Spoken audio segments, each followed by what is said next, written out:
ಧ್ಯಾನವೆಂಬ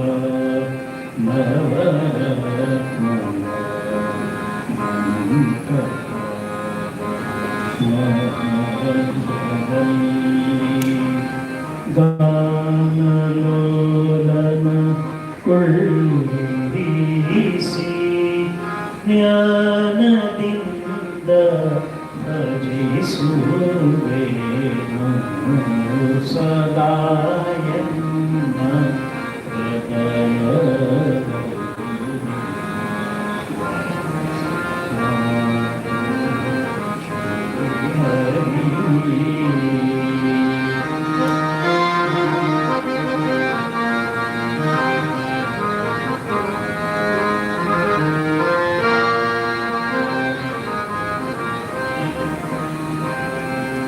ಭಕ್ತಿ ರಸವೆಂಬಮೋ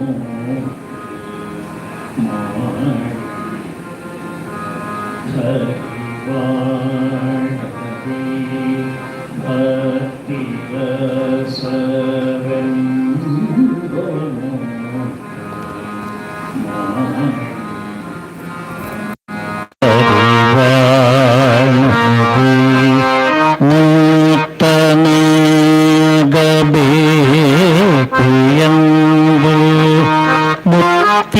ಮುತ್ತಿನಾರತಿ ಯೋತುವೇನು ಸದಾಯನ್ನ ಹೃದಯದಲ್ಲಿ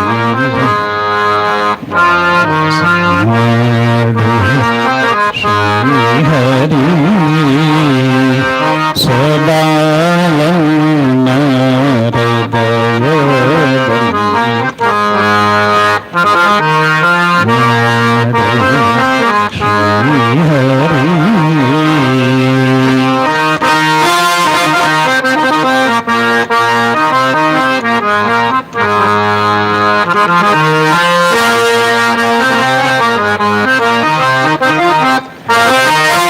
ನಿನ್ನೆ ನಾನು ಬಿಡುವ ನಲ್ಲ ಹೊಳೆ ಎನ್ನ ನೀನು ಬಿಡಲು ಸಲ್ಲ ನಿನ್ನೆ ನಾನು ಬಿಡುವ ನಲ್ಲ ಎನ್ನ ನೀನು ಬಿಡಲು ಸಲ್ಲ ಮಹಿಮಾ ವಿಜಯ ವಿಠಲ ನಿನ್ನ ಭಕ್ತನ ಕೇಳೋ ಸಲ್ಲ ನಿನ್ನ ನಾನು ಬಿಡುವ ನಲ್ಲ ಎನ್ನ ನೀನು ಬಿಡಲು ಸಲ್ಲ ಮಹಿಮಾ ವಿಜಯ ವಿಠಲ ನಿನ್ನ ಭಕ್ತನ ಕೇಳೋ ಸಲ್ಲ ಸದಾಯನ್ನ ಹೃದಯದಲ್ಲಿ ಮಾಡು ಶ್ರೀಹರಿ ಸದಾಯನ್ನ ಹೃದಯದಲ್ಲಿ ಮಾಡು ಶ್ರೀಹರಿ ನೀಲಮೂರ್ತಿ ನಿನ್ನ ಚರಣ ಮೇಘದಿಂದ ಭಜಿಸುವೆನು ಸದಾಯನ್ನ ಹೃದಯದಲ್ಲಿ ಮಾಡು ಶ್ರೀಹರಿ ಸದಾಯನ್ನ ಹೃದಯದಲ್ಲಿ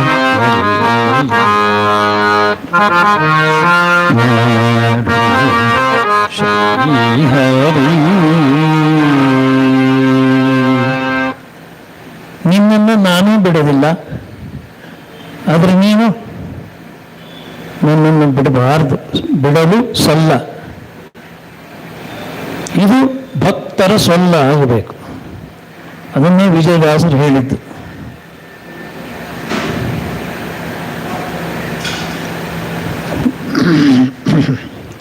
ಕಡೆಯದಾಗಿ ಜಗನ್ನಾಥ ದಾಸರು ಒಂದು ಪ್ರಾರ್ಥನೆಯನ್ನು ಮಾಡ್ತಾರೆ ವಾಯುದೇವರಲ್ಲಿ. ಅಪಮೃತ್ಯು ಪರಿಹರಿಸು ಅನಿಲ ದೇವ. ಅಪಮೃತ್ಯು ಕೊಡಬೇಡಪ್ಪ, ನನಗೇನು ಇಲ್ಲೇ ಇರಬೇಕು ಅಂತ ಇಷ್ಟ ಇಲ್ಲ, ಹೋಗೋದು ಖಂಡಿತ, ಆದರೆ ಅಪಮೃತ್ಯು ಆಗಬಾರ್ದು. ನನಗಾಗಲಿ ನನ್ನ ಮಕ್ಕಳಿಗಾಗಲಿ ಕೊಡಬೇಡ, ಅದನ್ನು ಅಪಮೃತ್ಯು ಕೊಡಬೇಡ. ನೀನು ಯಾರೋ ಕೃಪಣ ವತ್ಸಲನಿ ಕಾವರ ಕಾಣೆ ಜಗದೊಳಗೆ. ನಿನ್ನಂಥ ಕೃಪೆ ಮಾಡ್ತಕ್ಕಂಥ ಸ್ವಾಮಿ ಮತ್ತೊಬ್ಬರು ಇಲ್ಲಪ್ಪ ಈ ಜಗತ್ತಲ್ಲಿ. ಅವರಿಂದ ನಿನ್ನಲ್ಲೇ ಪ್ರಾರ್ಥನೆ ಸಲ್ಲಿಸ್ತಾ ಇದ್ದೀನಿ, ಅಪಮೃತ್ಯು ಕೊಡಬೇಡ. ಕಡೆಯಲ್ಲಿ ಹೇಳ್ತಾರೆ, ಇದು ಸಾಧನ ಶರೀರವಿದು, ನೀ ದಯವಿ ಕೊಟ್ಟದ್ದು ಸಾಧಾರಣವಲ್ಲ ಸಾಧು ಪ್ರಿಯನೇ. ಕಡೆಯಲ್ಲಿ ಅವರು ಪ್ರಾರ್ಥನೆ ನೋಡಿ ಹೇಗಿದೆ. ವೇದವಾದೋದಿತ ಜಗನ್ನಾಥ ವಿಠ್ಠಲನ, ಆ ವಿಠ್ಠಲನ ಪಾದ ಭಜನೆಯಲ್ಲಿತ್ತು ಮೋದ ಕೊಡು ಸತತ. ನಿನ್ನ ಪಾದದ ಭಜನೆಯಲ್ಲಿ ಮೋದವನ್ನು ಕೊಡಪ್ಪ, ಇದಕ್ಕಿಂತ ಇನ್ಯಾವುದು ಬೇಡ ಅಂತ. ಇದೊಂದು ಹಾಡು ಹೇಳಿ ಮುಗಿಸ್ಬಿಡ್ತೇನೆ, ಅಲ್ಲಿಗೆ ನನ್ನ ಸಮಯ ಮುಗಿದೋಗುತ್ತೆ.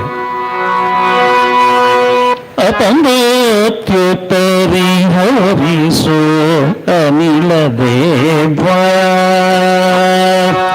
ಅಪಮೃತ್ಯು ಪರಿಹರಿಸು ಅನಿಲ ದೇವ. ಕೃಪಣ ವತ್ಸಲನೆ ಕಾವರ ಕಾಣೆ ಜಗದೊಳಗೆ. ಅಪಮೃತ್ಯು ಪರಿಹರಿಸೋ ಅನಿಲ ದೇವ.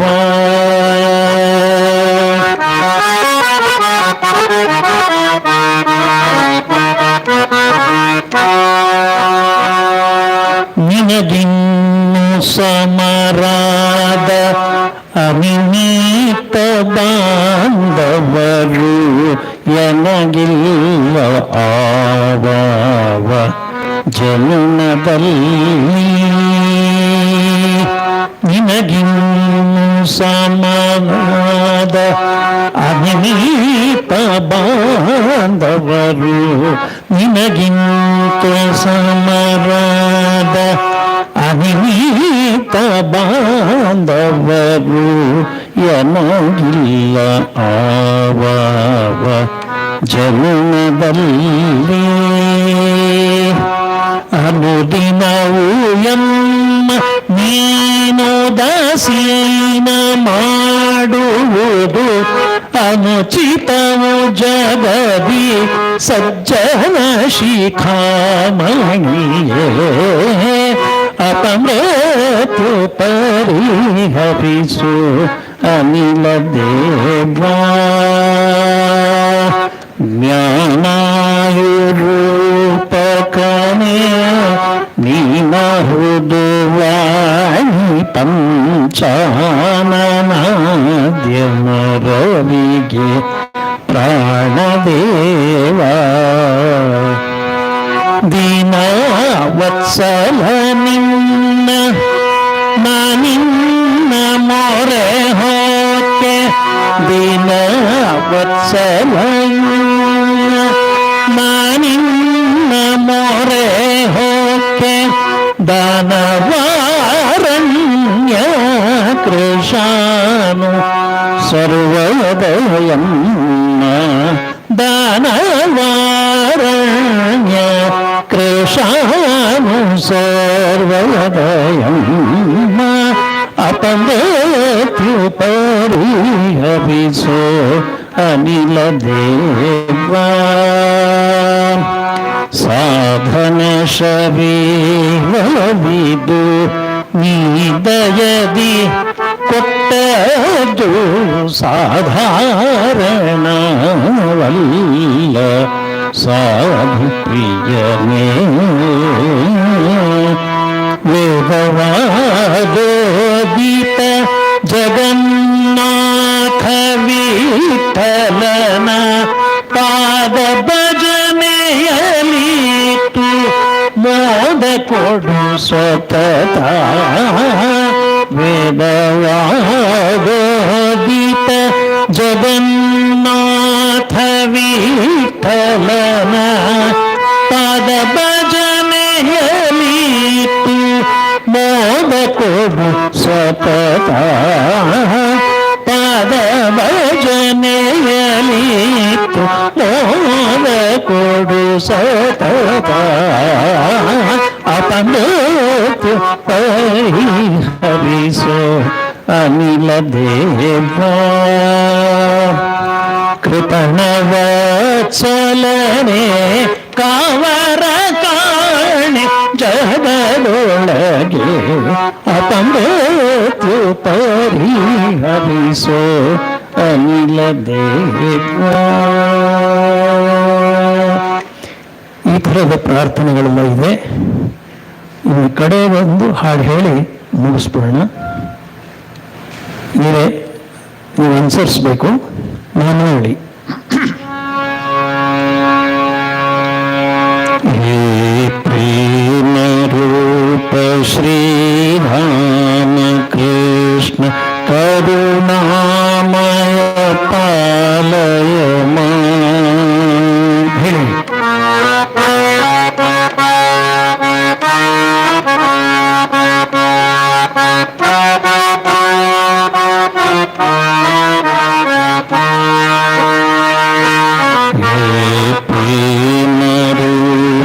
ಶ್ರೀರಾಮ ಕೃಷ್ಣ ಕರುಣಾಮಯ ಪಾಲಯ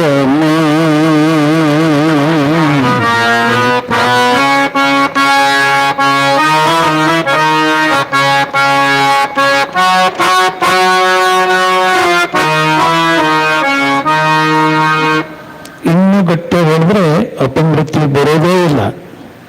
ನೋಡೋಣ. ಹೇ ದೀನ ಬಂಧು ಶ್ರೀ ಶಾರದೇಶ ಮಮ ಪ್ರಾಣ ಪ್ರಿಯ ಪಾಹಿನ ಹೇಳಿ.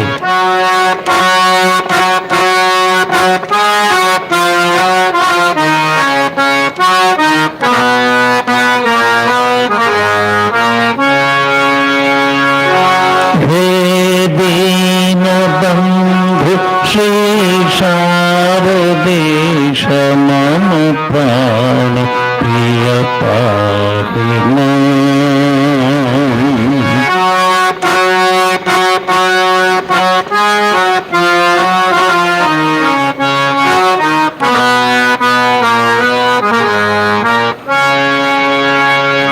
ಹೇ ಪ್ರೇಮ ರೂಪ ಶ್ರೀರಾಮ ಕೃಷ್ಣ ಕರುಣಾಮಯ ಪಾಲಯ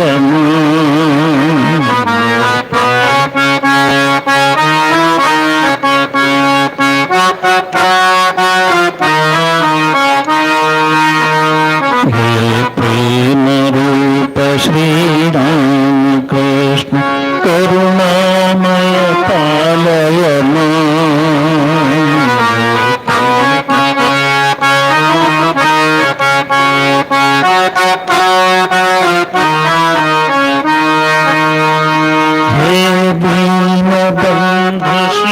ಶಾರದೇಶ ಮಮ ಪ್ರಾಣ ಪ್ರಿಯ ಪಾಹಿನ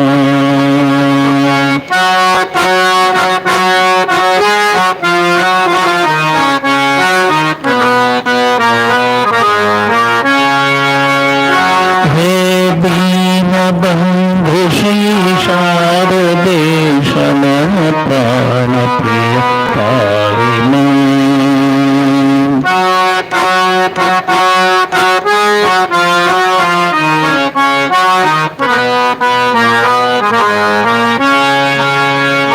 ಮಮ ಪ್ರಾಣ ಪ್ರಿಯ ಪಾಹಿನ ಮಮ ಪ್ರಾಣ ಪ್ರಿಯ ಮಮ ಪ್ರಾಣ ಪ್ರಿಯ ಪಾಹಿನ ಮಮ ಪ್ರಾಣ ಮಮ ಪ್ರಾಣ ಪ್ರಿಯ ಪಾಹಿನ. ಪ್ರಾಣ ಪ್ರಿಯತ ನಮ್ಮೆಲ್ಲರ ಪ್ರಾಣ ಪ್ರಿಯರಾದಂಥ ಶ್ರೀರಾಮಕೃಷ್ಣರೇ ಅವರಾಗ್ಬಿಟ್ರೆ, ನಮಗೆ ಅವರೇ ಸಿಕ್ಕಿಬಿಟ್ರೆ ಮೃತ್ಯುವೇ ಬರೋದಿಲ್ಲ. ಅಪಮೃತ್ಯುವೇ ಮಾತು ಬರೋದೇ ಇಲ್ಲ. ಆನಂದವೂ ಅಷ್ಟೆ. ಎಲ್ರಿಗೂ ಒಳ್ಳೆಯದಾಗಲಿ. ಜೈ ಹೇಳ್ತೇನೆ. जय श्री गुरु महाराज जी की, जय श्री महामहिम की, जय श्री स्वामी जी महाराज जी की.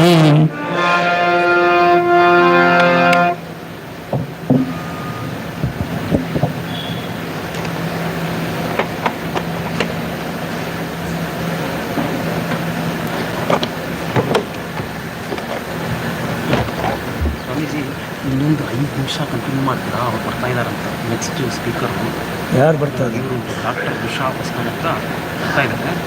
ಸ್ವಾಮೀಜಿ ಹೇಳೋದು 5 ನಿಮಿಷ ಅಂದರೆ ಇವರು ಬರ್ತಾ ಇದ್ದಾರೆ ಆನ್ ದ ವೇ ಅಂತ.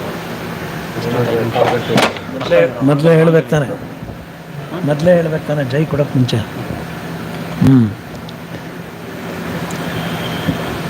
ಈಗ ಇನ್ನೊಂದು 5 ನಿಮಿಷ ಭಜನೆ ಮಾಡಬೇಕಂತೆ.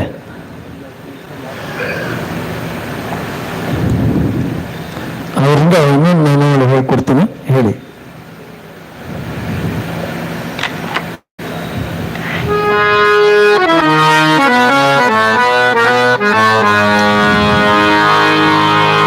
ನಮೋ ಗೌರಿ ನಾರಾಯಣಿ ಶ್ರೀ ದುರ್ಗಾ ಮಾಯಿ,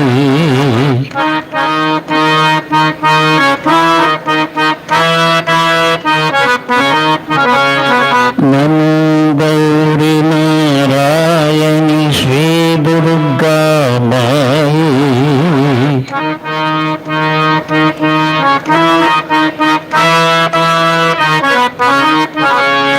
ನಿನ್ನಯ ಕೃಪೆ ಇಲ್ಲದಿರಲು ಕಾವರಾರು ತಾಯಿ,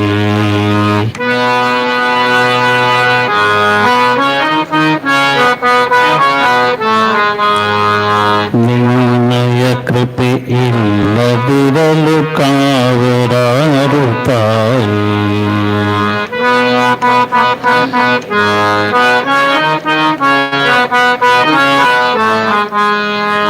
ನಮೋ ಗೌರಿ ನಾರಾಯಣಿ ಶ್ರೀ ದುರ್ಗಾ ಮಾಯೇ,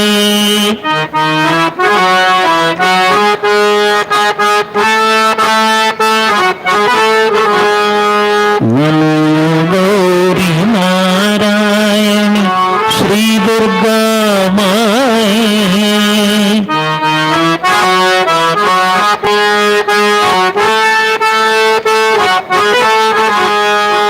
ನಿನ್ನಯ ಕೃಪೆಯಿಲ್ಲದಿರಲು ಕಾವರಾರು ತಾಯಿ, ಕಾವರಾರು ತಾಯಿ.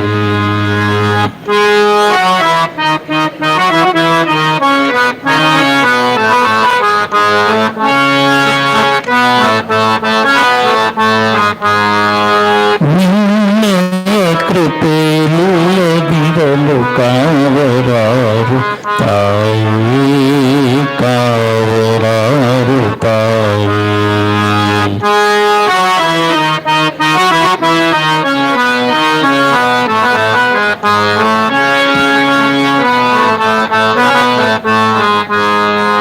ನಮೋ ಗೌರಿ ನಾರಾಯಣಿ ಶ್ರೀ ದುರ್ಗಾ ಮಾಯಿ,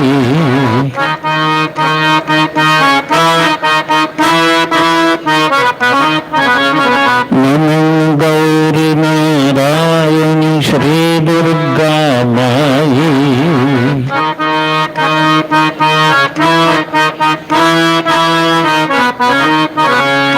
ನಿನ್ನಯ ಕೃಪೆಯಿಲ್ಲದಿರಲು ಕಾವರಾರು ತಾಯಿ.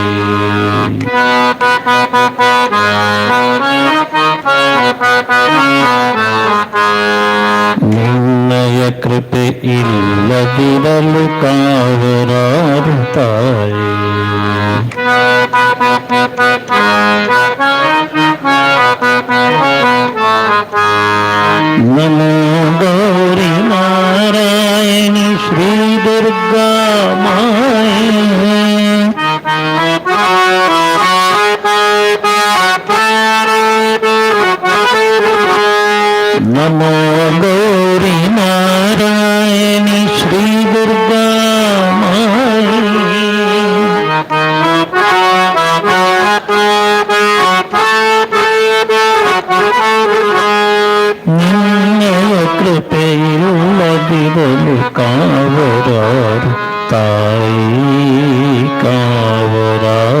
ತಾಯಿ.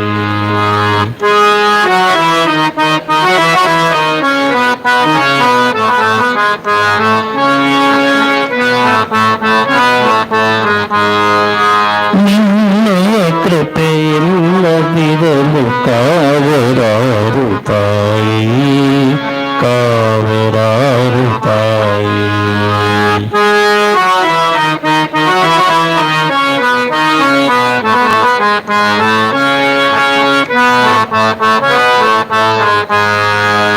ನಮೋ ಗೌರಿ ನಾರಾಯಣಿ ಶ್ರೀ ದುರ್ಗಾ ಮಾಯಿ.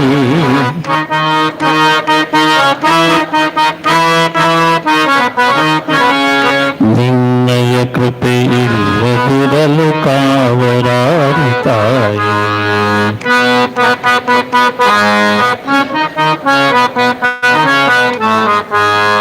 ನಮೋ ಗೌರಿ ನಾರಾಯಣಿ ಶ್ರೀ ದುರ್ಗಾ ಮಾಯಿ.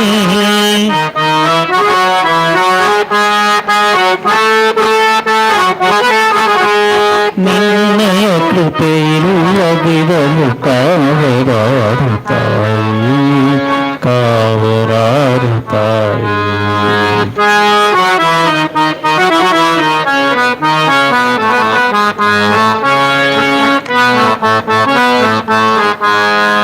ಕಾವರಾರು ತಾಯಿ, ಕಾವರಾರು ತಾಯಿ.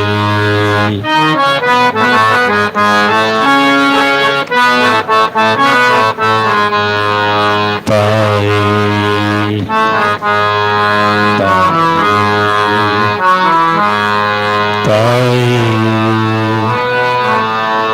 ತಾಯಿ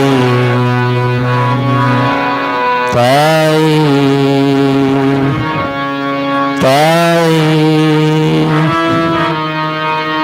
ತಾಯಿ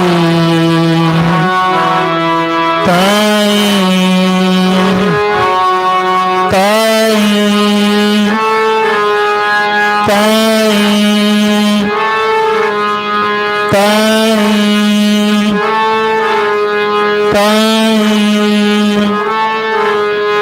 ತಾಯಿ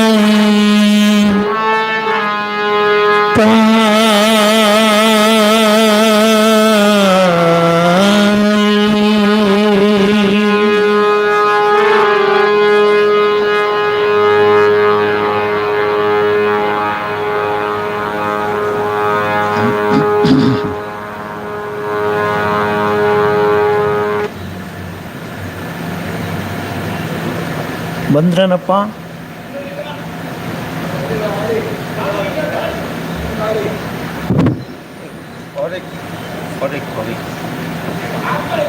ಅವರೇ ತಾಯಿ ಬರಲಿಲ್ಲ, ಅವರಿಂದ ತಾಯಿ ಮೇಲೆ ಹಾಡೋಣ. ಅಮ್ಮ ಅಮ್ಮ ಎಂದು ಕರೆಯುತ್ತಿರನಮ್ಮ, ಭಕ್ತಿಸುದೆ 19 ಬರೋರು ಹೇಳಿ ಉಳಿದವರು ಕೇಳಿ. ನಿಮ್ಮ ಪ್ರಾರ್ಥನೆ ಹೇಗಾಗಬೇಕು ಅಂತ ಹೇಳಿದ್ರೆ ಅವ್ರು ಇಲ್ಲಿ ಬಂದು ಗೇಟಲ್ಲಿ ಬರಬೇಕು. ನೋಡೋಣ, ಪ್ರಾರ್ಥನೆ ಮಾಡುವ ಒಂದೇ ದಾರಿ, ಬೇರೆ ದಾರಿ ಇಲ್ಲವೇ ಇಲ್ಲ ವಯಸ್ಸಾದವರಿಗೆ. ನನ್ನ ಜೊತೆ ನಾನು ಸೇರ್ಕೊಂಡಿದ್ದೀನಿ, ಈಗ ಗೊತ್ತಾ. ಮೊನ್ನೆ ಏಪ್ರಿಲ್ 5ಕ್ಕೆ 60 ಆಗೋಯ್ತು ನನಗೆ.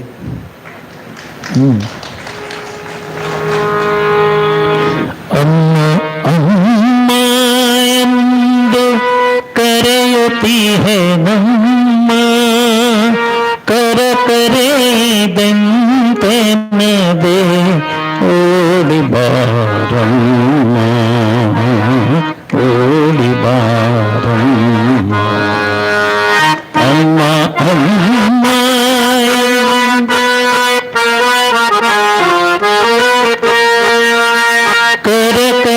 ಕರೆದಂತೆ ನದೆ ಓಡಿ ಬಾರಮ್ಮ, ಓಡಿ ಬಾರಮ್ಮ.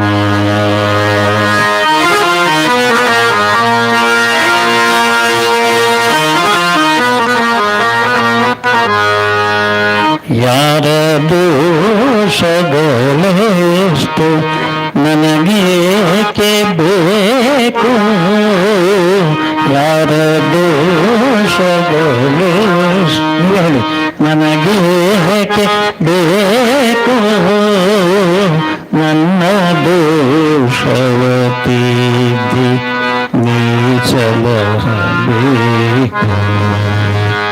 ಅಮ್ಮ ಅಮ್ಮ ಎಂದು ಕರೆಯುತ್ತೀಹೆ ನಮ್ಮ ಕರೆ ಬಂತೆ ನಗೆ ಓಡಿ ಬಾ ಓಡಿ ಬಾ.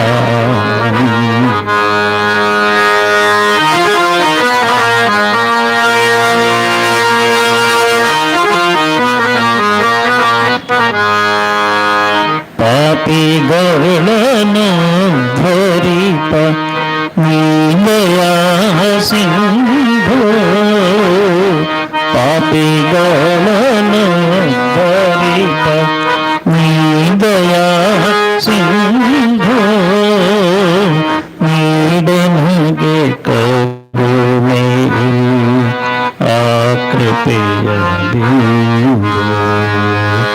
ಅಮ್ಮ ಅಮ್ಮ ಎಂದು ಕರೆಯುತ್ತೀಹೆ ನಮ್ಮ ಕರೆ ಬಂತೆ ನಗೆ ಓಡಿ ಬಾ ಓಡಿ ಬಾ.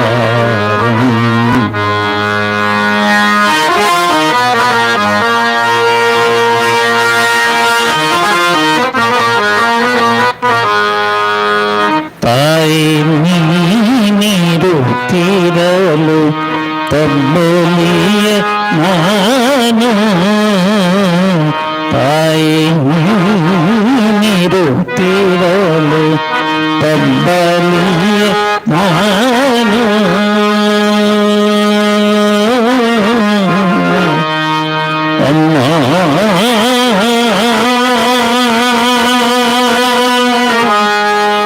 ಅಮ್ಮ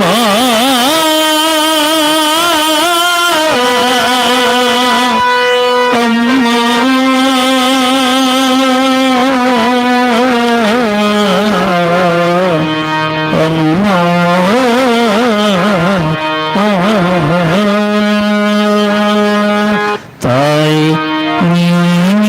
ನೀಡುತ್ತಿರಲು ತಬ್ಬಲಿಯ ನಾನು ತಾಯಿ ನೀಡುತ್ತಿರಲು ತಬ್ಬಲಿಯ ನಾನು ವಾತ್ಸಲ್ಯ ಸುಧೇಣಿಸಲಾರೆಯ ನೀನು. ಅಮ್ಮ ಅಮ್ಮ ಎಂದು ಕರೆಯುತ್ತೀಹೆ ನಮ್ಮ ಕರೆದಂತೆ ನಗೆ ಓಡಿ ಬಾ ಓಡಿ ಬಾ.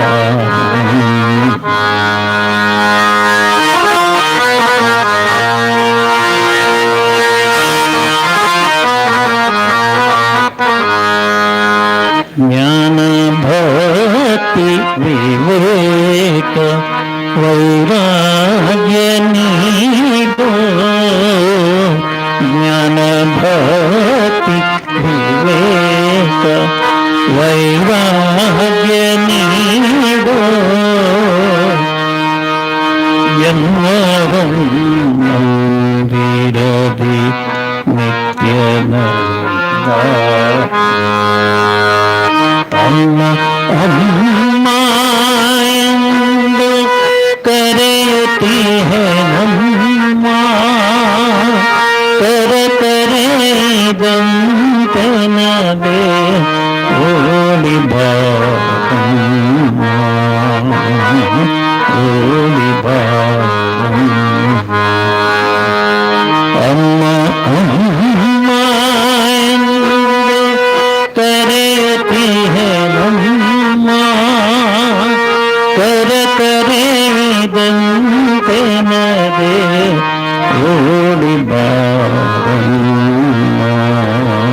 They have come, right?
Dear participants, now after this soul-stirring bhajans by Vidwan K. Guru Raj, now Madam is already arrived, the next speaker. So they are the team members sitting there. So now please wait, just in a few seconds we will start it. Please wait. Please bear with us.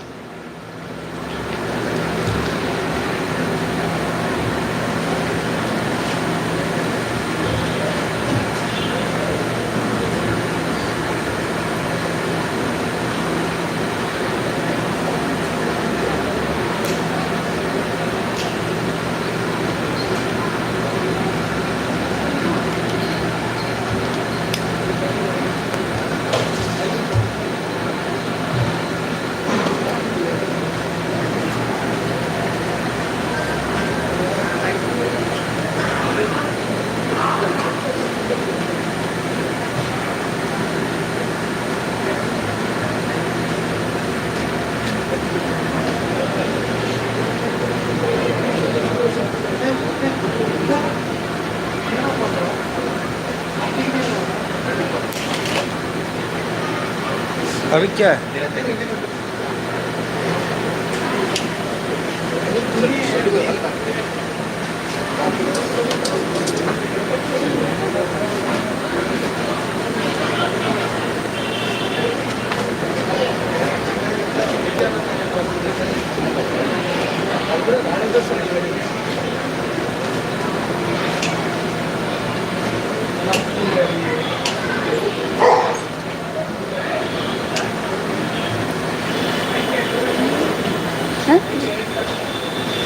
ಎರಡು ಸಾಕು. ಎಲ್ರಿಗೂ ನಮಸ್ಕಾರ.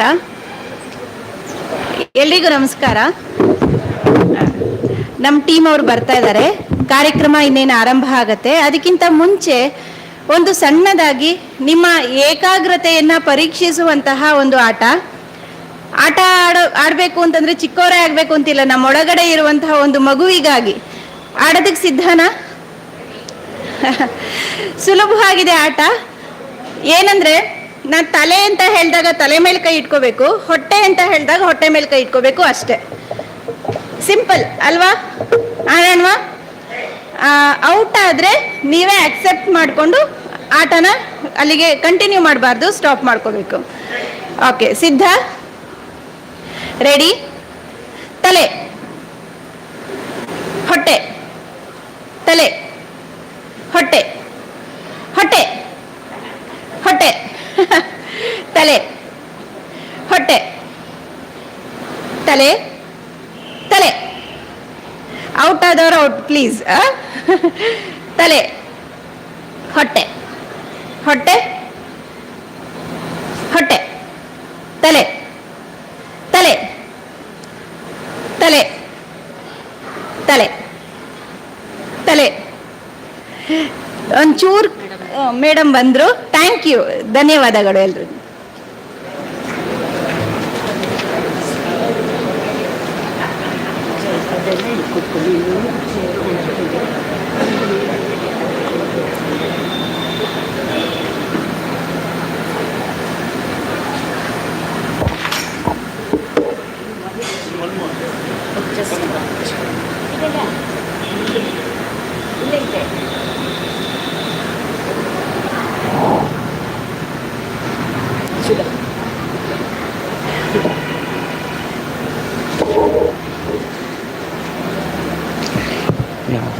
Good morning to all of you. And after that soul-stirring bhajans, we now move on to a talk on the topic Evolving Through Interpersonal Relationships, a Neuroscience Perspective. Reputed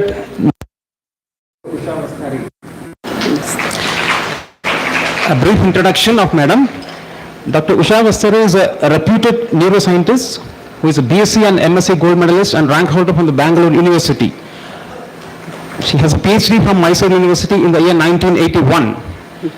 She served as a faculty at Temple University School of Medicine, Philadelphia, PA, USA for 17 years and was a clinical research project coordinator of the Center for Parkinson's Disease and Movement Disorders, Pennsylvania Hospital, Philadelphia, PA, USA. Dr. Vastare has published over 70 research papers and abstracts in reputed journals and contributed the books used for continuing medical education course. She has been trained in hospice care for terminally ill. She has authored 15 books in Kannada and English related to neuroscience and its practical implementation. Having been a resident of USA for over 4 decades, she has moved to India in response to her calling to serve with her knowledge. She is the founder of Yoga Kshema Rehabilitation and Wellness Center. Dr. Usha Vastare has been an ardent devotee of Sri Ramakrishna Ashram since her childhood days and now devotes her time entirely for service activities both in India and worldwide. Educating people about the workings of the mind through a combination of recent neuroscientific research and scriptural knowledge encompassing the messages of Sri Ramakrishna, Holy Mother Sri Sharada Devi and Swami Vivekananda is the quintessence of her talks and workshops. Sri Ramakrishna Math Halasuri is blessed to have Dr. Usha Vastare and her team here today in our midst, and all of us are eagerly looking forward for a talk. Over to you, Madam. Thank you. Thank you, Vijay Bhaskar. Namaste.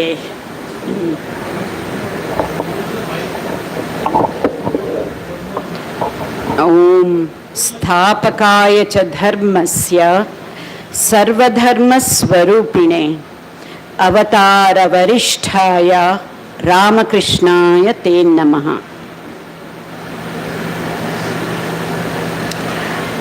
You know, it gives me great pleasure to be amongst one of me because I can truly understand your views as senior citizens because I am one too, right? So what I have done today is rather than giving a monologue, usually they know me. Wherever I go, whichever country I go, there has to be PowerPoint presentation. I'm a scientist and usually that is how it goes. However, today we have brought you a very unique format and we have several faculty members of Yoga Kshema to help me through this format. And you might be wondering, what is this? Our team goes to different places and makes people understand their minds through the help of stories. You know, whether young students or older people like me, we all love stories. It doesn't matter what age, right? So we are going to bring to you the importance of interpersonal relationships through the help of stories. And to help me with the stories, telling the stories, we have first of all Sudha Ashok. She is one of the senior faculties, young in age, but lot of experience in Yogakshema.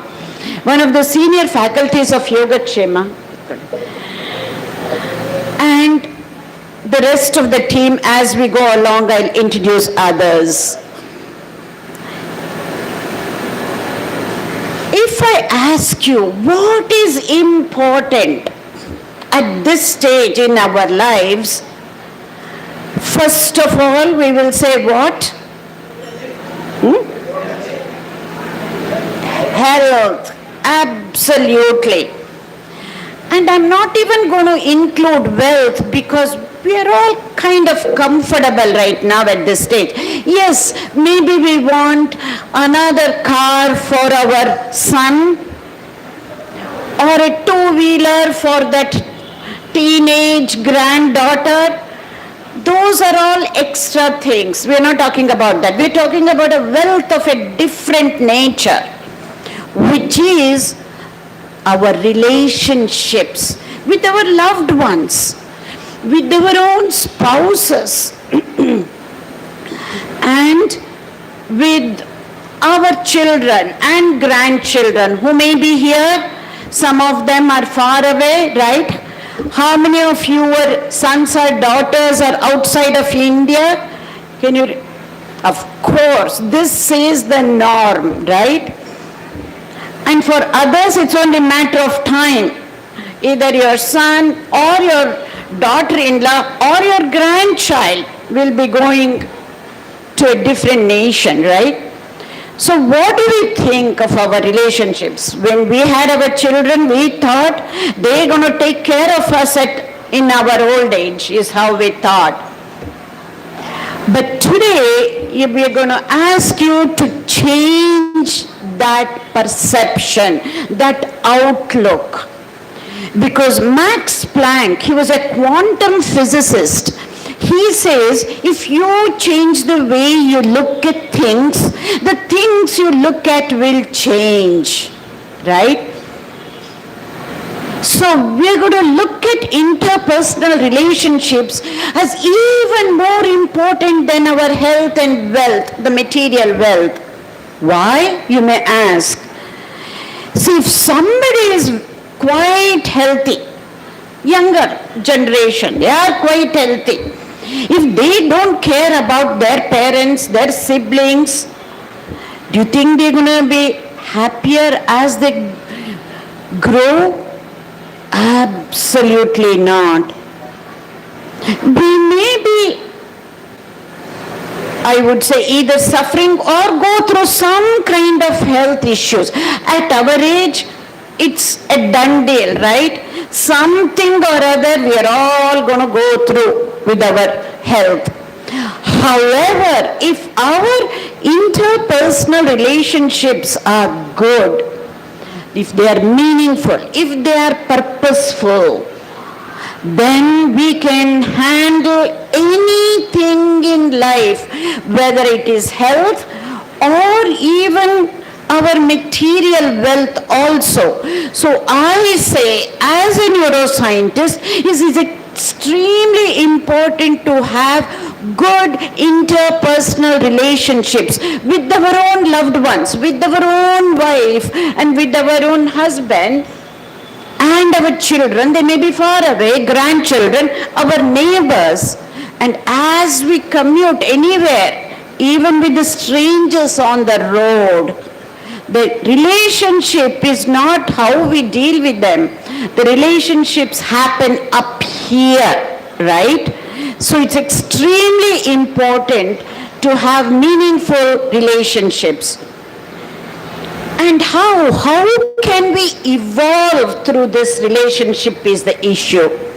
So we are going to understand this by the help of stories.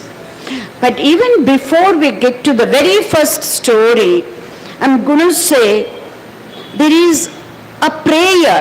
It's highly scientific prayer.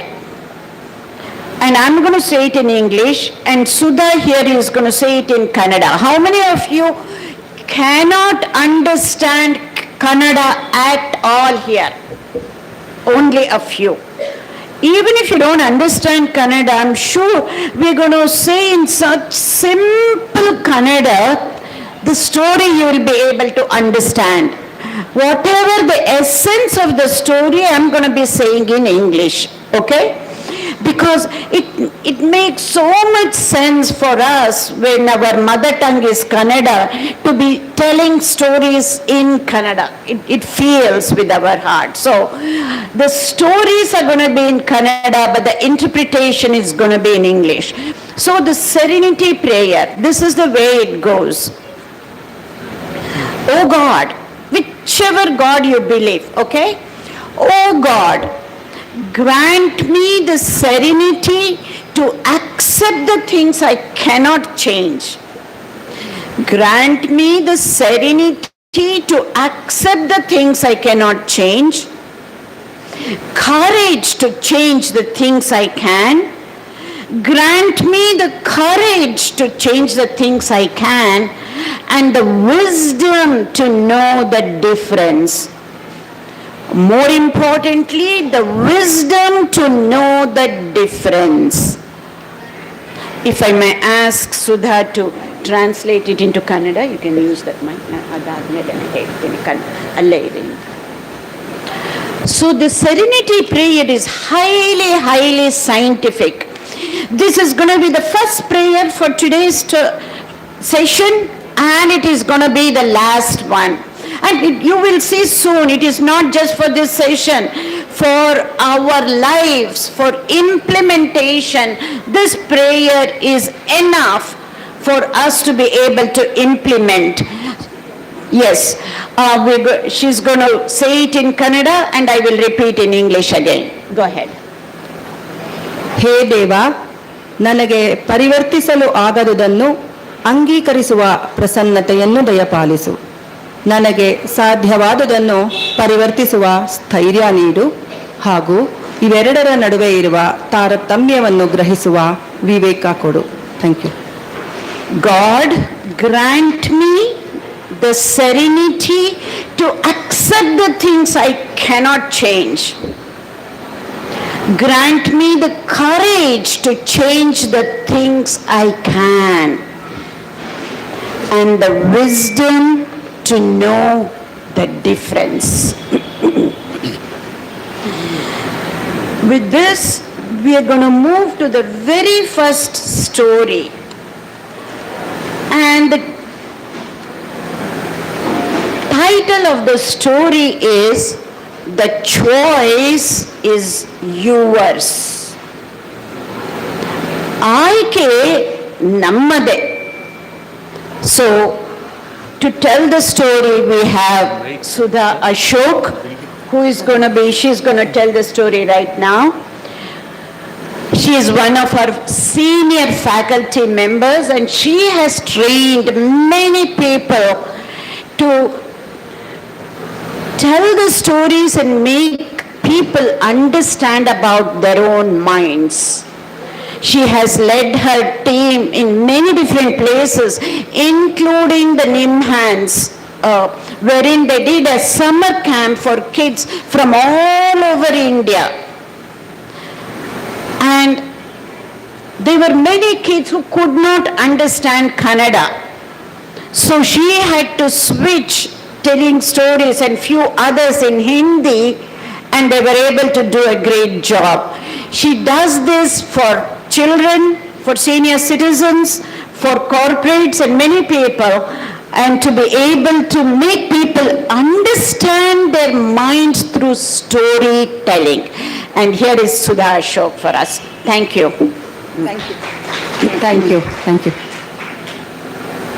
ನಮಸ್ತೆ. ಒಂದು ಊರು, ಸಿರಿಪುರ ಅನ್ನೋ ಒಂದು ಊರು. ಅಲ್ಲಿ ಒಂದು ಕುಟುಂಬ, ರಾಮಣ್ಣ ಅಂತ ತನ್ನ ಹೆಂಡತಿ ಮತ್ತು ಮಗಳು ಮತ್ತು ಮಗನ ಜೊತೆ ವಾಸ ಮಾಡ್ತಾ ಇರ್ತಾರೆ.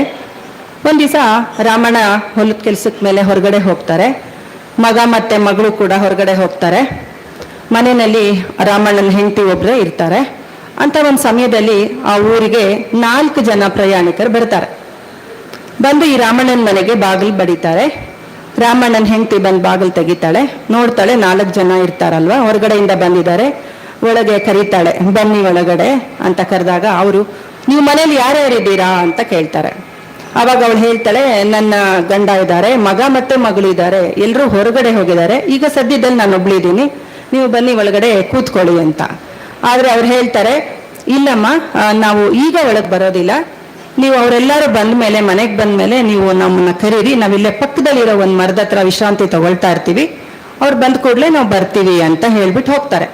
ಆಕೆಗೆ ಸ್ವಲ್ಪ ಆಶ್ಚರ್ಯ ಆಗುತ್ತೆ, ಯಾಕೆ ಹಿಂಗೆ ಹೇಳಿದ್ರು ಅಂತ. ಸರಿ ಆಯ್ತು ಅಂತ ಹೇಳ್ತಾಳೆ. ಆಮೇಲೆ ಅವರು ಗಂಡ ಮತ್ತೆ 2 ಮಕ್ಳು ಬರ್ತಾರೆ ಮನೆಗೆ. ಬಂದಾಗ ಅವಳು ಹೇಳ್ತಾಳೆ, ಈ ತರ ಆಯ್ತು, 4 ಜನ ಬಂದಿದ್ರು, ನೀವು ಬಂದ ಮೇಲೆ ಕರೀರಿ ಅಂತ ಹೇಳಿದ್ದಾರೆ ಅಂತ. ಸರಿ, ರಾಮಣ್ಣ ತನ್ನ ಮಗನ್ಗೆ ಹೇಳ್ತಾನೆ, ಹೋಗಪ್ಪ, ತುಂಬಾ ಬಿಸಿಲಿದೆ, ಅವ್ರನ್ನ ಮನೆಗೆ ಕರ್ಕೊಂಡ್ ಬಾ ಅಂತ ಅನ್ಬಿಟ್ಟು.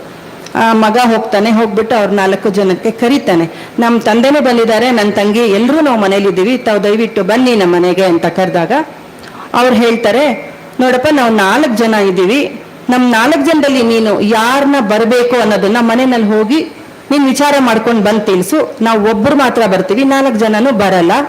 ನಮ್ಮ 4 ಜನದ ಹೆಸರು ಏನು ಅಂದ್ರೆ, ಒಬ್ಬರ ಹೆಸರು ಸಂತೋಷ, ಒಬ್ಬರ ಹೆಸರು ಸಂಪತ್ತು, ಒಬ್ಬರ ಹೆಸರು ಯಶಸ್ಸು, ಇನ್ನೊಬ್ರು ಪ್ರೀತಿ. ಈ 4 ಜನರಲ್ಲಿ ಯಾರು ಬೇಕು ನಿಮಗೆ, ನೀನು ಆಯ್ಕೆ ಮಾಡಿದ್ರೆ ನಾವು ಬರ್ತೀವಿ ಅಂತ ಹೇಳ್ತಾರೆ. ಸರಿ, ಮಗ ಏನ್ ಮಾಡ್ತಾನೆ, ಮನೆಗೆ ಹೋಗಿ ತಂದೆ ಹತ್ರ ಈ ವಿಷಯ ಹೇಳ್ತಾನೆ, ಅಪ್ಪ, ಈ 4 ಜನದಲ್ಲಿ ನಾವು ಯಾರನ್ನ ಕರ್ಕೊಂಬರೋಣ ಅಂತ ಅಂದ್ಬಿಟ್ಟು. ಸರಿ, ತಂದೆ ಹೇಳ್ತಾರೆ, ಸಂತೋಷನ ಕರ್ಕೊಂಬಂದ್ಬಿಡಪ್ಪ, ನಾವು ಸಂತೋಷವಾಗಿರ್ಬೋದು ಯಾವಾಗ್ಲೂ ಅಂತ ಅಂದ್ಬಿಟ್ಟು. ಸರಿ, ಮಗಳು ಹೇಳ್ತಾಳೆ, ಸಂಪತ್ತು ಬರ್ಲಿ, ಸಂಪತ್ತು ಬಂದ್ರೆ ಚೆನ್ನಾಗಿರುತ್ತಲ್ವಾ ನಮ್ಗೆ ಅಂತ ಅಂದ್ಬಿಟ್ಟು. ಮಗ ಹೇಳ್ತಾನೆ, ಯಶಸ್ ಬರ್ಲಿ, ಯಶಸ್ ಸಿಕ್ಕಿದ್ರೇನೋ ಇನ್ನೂ ಚೆನ್ನಾಗಿರುತ್ತೆ ಅಂತ. ಆದ್ರೆ ಅಮ್ಮ ಹೇಳ್ತಾಳೆ, ಪ್ರೀತಿ ಬರ್ಲಿ ನಮ್ಮ ಮನೆಗೆ ಅಂತ ಅಂದ್ಬಿಟ್ಟು. ಸೊ ಅಮ್ಮನ ಮಾತನ್ನ ಎಲ್ಲಾರು ಒಪ್ಕೊಳ್ತಾರೆ. ಮಗ ಹೋಗ್ಬಿಟ್ಟು ಹೋಗಿ ಹೇಳ್ತಾನೆ, ನೀವು 4 ಜನರಲ್ಲಿ ಪ್ರೀತಿ ಅನ್ನೋರು ನಮ್ಮ ಮನೆಗೆ ಬನ್ನಿ ಅಂತ ಕರೀತಾರೆ. ಸೊ ಪ್ರೀತಿ ಅನ್ನೋರು ಮುಂಚೆ ಎದ್ದು ಬರ್ತಾರೆ, ಅವ್ರ ಹಿಂದೆನೆ 3 ಜನನು ಬರ್ತಾ ಇರ್ತಾರೆ. ಇವನ್ ಹೇಳ್ತಾನೆ, ನಾನು ಪ್ರೀತಿ ಅನ್ನೋರ್ನ ಮಾತ್ರ ನಾನು ಹೇಳ್ದೆ, ನೀವು ಹೇಳಿದ್ರೆ ಒಬ್ಬರೇ ಬರೋದು ಅಂತ, ಆದ್ರೆ ಇವಾಗ ಎಲ್ಲರೂ ಬರ್ತಾ ಇದ್ದೀರಲ್ಲ ಅಂತಂದಾಗ ಅವ್ರು ಹೇಳ್ತಾರೆ, ಪ್ರೀತಿ ಅನ್ನೋ ಕಡೆ ಸಂತೋಷ, ಯಶಸ್ಸು, ಸಂಪತ್ತು ಎಲ್ಲವೂ ಇರುತ್ತೆ, ನನ್ನನ್ನ ಬಿಟ್ಟು ನೀನು ಬೇರೆ ಒಂದು ಆಯ್ಕೆ ಮಾಡ್ಕೊಂಡಿದ್ರು ಅವರೊಬ್ಬರೇ ಬರ್ತಿದ್ರು ಅಂತ ಹೇಳ್ತಾರೆ. Thank you. Such a beautiful story, right? But that, the 4 people, the names are Preeti, love, Yashas, success, Sampat, wealth, and then Santosha, happiness, right? But the kind of love that we need to have should be unconditional love. What in Sanskrit we say is ahaituk priti. Ramakrishna Paramahamsa used to say this ahaituk priti so many times. Whenever he talked about love, it's always unconditional love. And he showed that in his life, and so did Holy Mother Sharada Devi, showed that every step of the way. However, when we are parents, I'm going to take you back several decades back.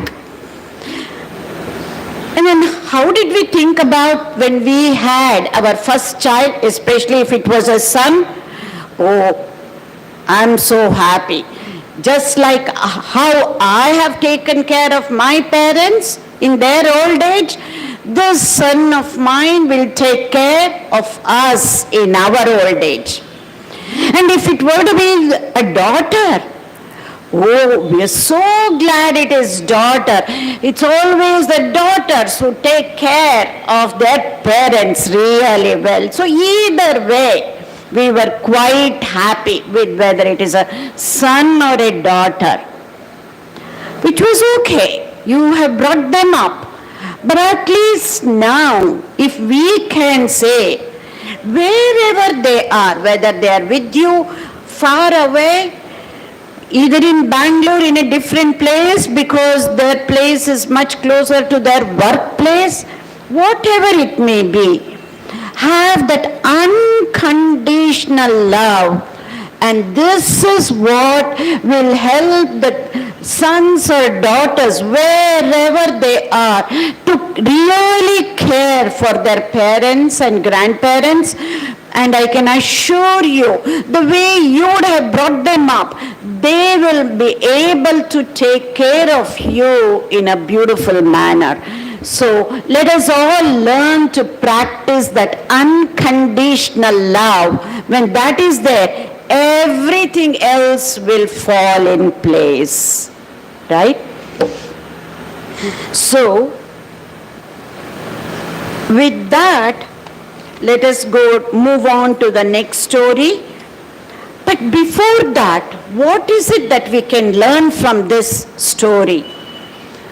You know, there is a saying, says, God does not command us to change the world. God does not command us to change the world.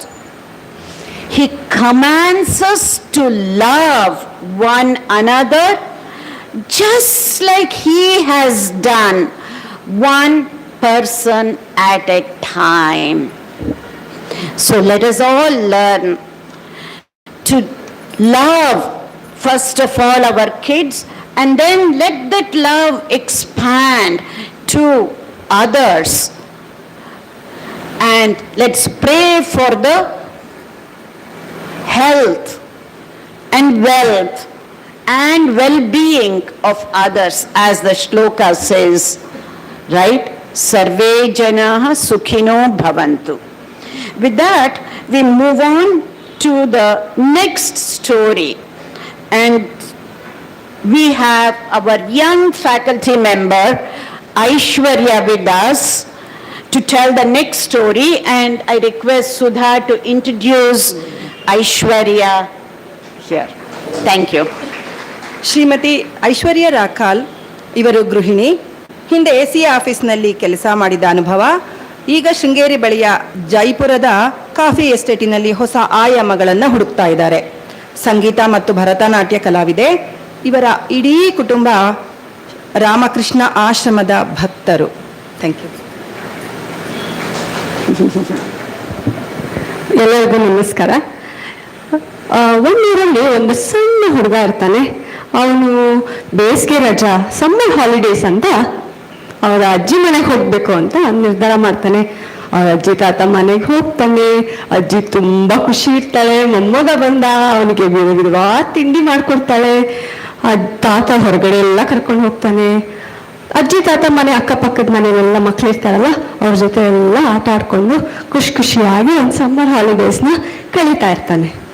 ಒಂದಿನ ಏನಾಗುತ್ತೆ, ಅವನು ಆಟ ಆಡಕ್ ಹೋಗ್ತಾನೆ ಹೊರಗಡೆ. ಮಕ್ಕಳ ಜೊತೆ ಎಲ್ಲ ಆಟ ಆಡ್ತಾ ಜಗಳ ಆಗ್ಬಿಡುತ್ತೆ. ಜಗಳ ಆಯ್ತಲ್ಲ ಅಂತ ಅಂದ್ಬಿಟ್ಟು ಬೇಜಾರು ಮಾಡ್ಕೊಂಡು ಮನೆಗೆ ಬರ್ತಾನೆ. ಆವಾಗ ಅವ್ರ ಅಜ್ಜಿ ನೋಡ್ತಾ ಇರ್ತಾಳೆ, ಯಾಕೆ ಇಷ್ಟೊಂದು ಬೇಜಾರಲ್ಲಿದ್ದಾನೆ, ಕೇಳ್ಬೇಕಲ್ಲ ಅಂತ ಕೇಳ್ತಾಳೆ. ಏನಾಯ್ತು ಪುಟ್ಟ, ಯಾಕೆ ಕಳ್ತಾ ಇದೆಯಾ ಅಂತ ಕೇಳ್ತಾನೆ.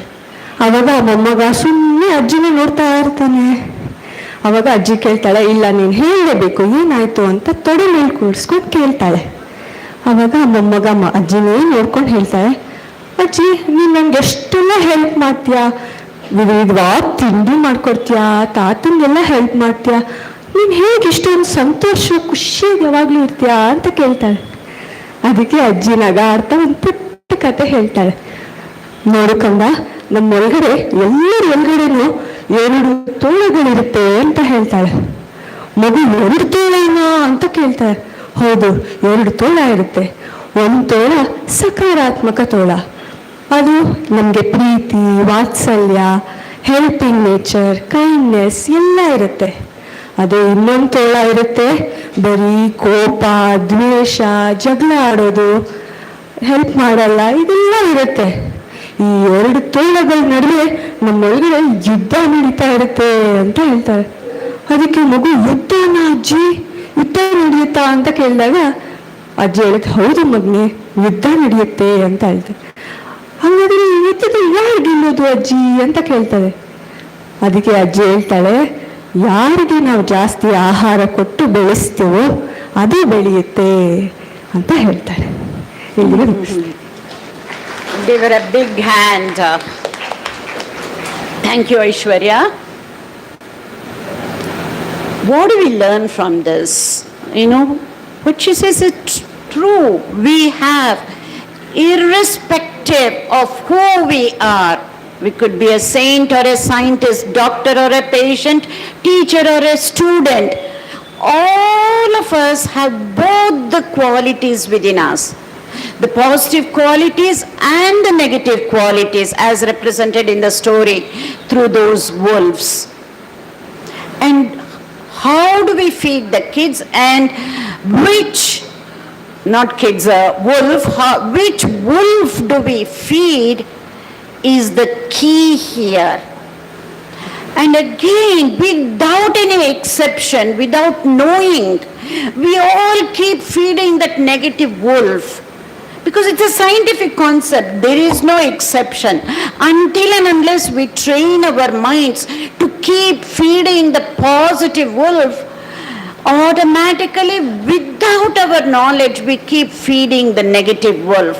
So much so, the negative wolf that's within us keeps producing negative thoughts, which are automatic. And they're called automatic negative thoughts. Take the first letter from each word, automatic negative thoughts. What does that become? Ant, A-N-T, ant. Just like we see ants in the nature, we have these negative thoughts which are automatic, and it's an acronym, ants. Just like the ants in nature, you hardly see an ant, a stray ant, right? You usually see one behind the other near the wall, or if you're outside, they come in groups. The same way our negative thoughts also behave. They come one after another, until and unless we are aware of those thoughts. And that is what the activity that you were doing, which our other faculty member did, right?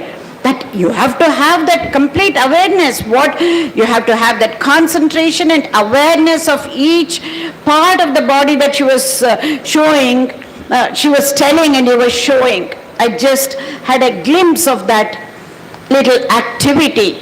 So that awareness has to be there within us to recognize that this is a negative thought and I need to get rid of it. Because if we don't do that, most important thing here is these ants, automatic negative thoughts, prevent us to evolve. These ants, the automatic negative thoughts, prevent us to truly love our own kids whom we have brought them up. We cannot blame anybody. We are the ones who brought them up, and we cannot say, my son was fine until he got married. My daughter was fine until she went to college. But trust me, these are the normal things. For everybody it happens. What I'm saying is, have faith in yourself. The way you have brought them up, it will bring them back to you because you have brought them up with proper values. And Vivekananda says, having faith in oneself, Atma Shraddha, is extremely important. If we don't have faith in ourselves, we cannot even have faith in God. He makes a such bold statement. It's not me saying, it's Swami Vivekananda who says, you got to have faith in yourself so that you can have faith in God. Right? I'm requesting you, these are certain times, daughter-in-law, son, all of these things will happen. But trust in the way you have brought them up and just love them unconditionally and tell them, whatever it is, I love you because I know how you were as a kid, and that will again bring you back on the proper path. Have trust in yourselves. That is one thing, because ants prevent us to evolve, and even more importantly, ants don't allow us to be in the present moment, here and now, now and here.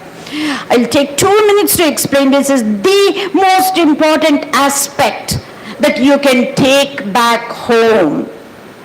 I say, as a neuroscientist, that there is no past or there is no future. I know that quizzical look on your faces. I'll take a moment to explain this. I know. See, our mind, they say, they compare it to Markata, right? Monkey. I'll make it simpler. It is like a pendulum going back and forth between past and future. And we look at past. Whenever we have these ants, automatic negative thoughts, when they go unchecked and unnoticed, when we have too many of those ants, we look at the past with regret. And we look at the future with anxiety because future is unknown. And the mind is never in the present moment. If it is in the present moment, it is never satisfactory. This is the nature of mind when we have too many of automatic negative thoughts. But look at this. Don't mind my English grammar now for the next couple of sentences. But when yesterday was happening, what was yesterday? Don't tell me it was Tuesday. Right? When yesterday was happening, what was yesterday? It was today. When we were doing things yesterday, it was today, right? Don't mind my grammar here. It was today, yesterday. And tomorrow hasn't happened yet. When tomorrow is going to happen, tomorrow will also be today.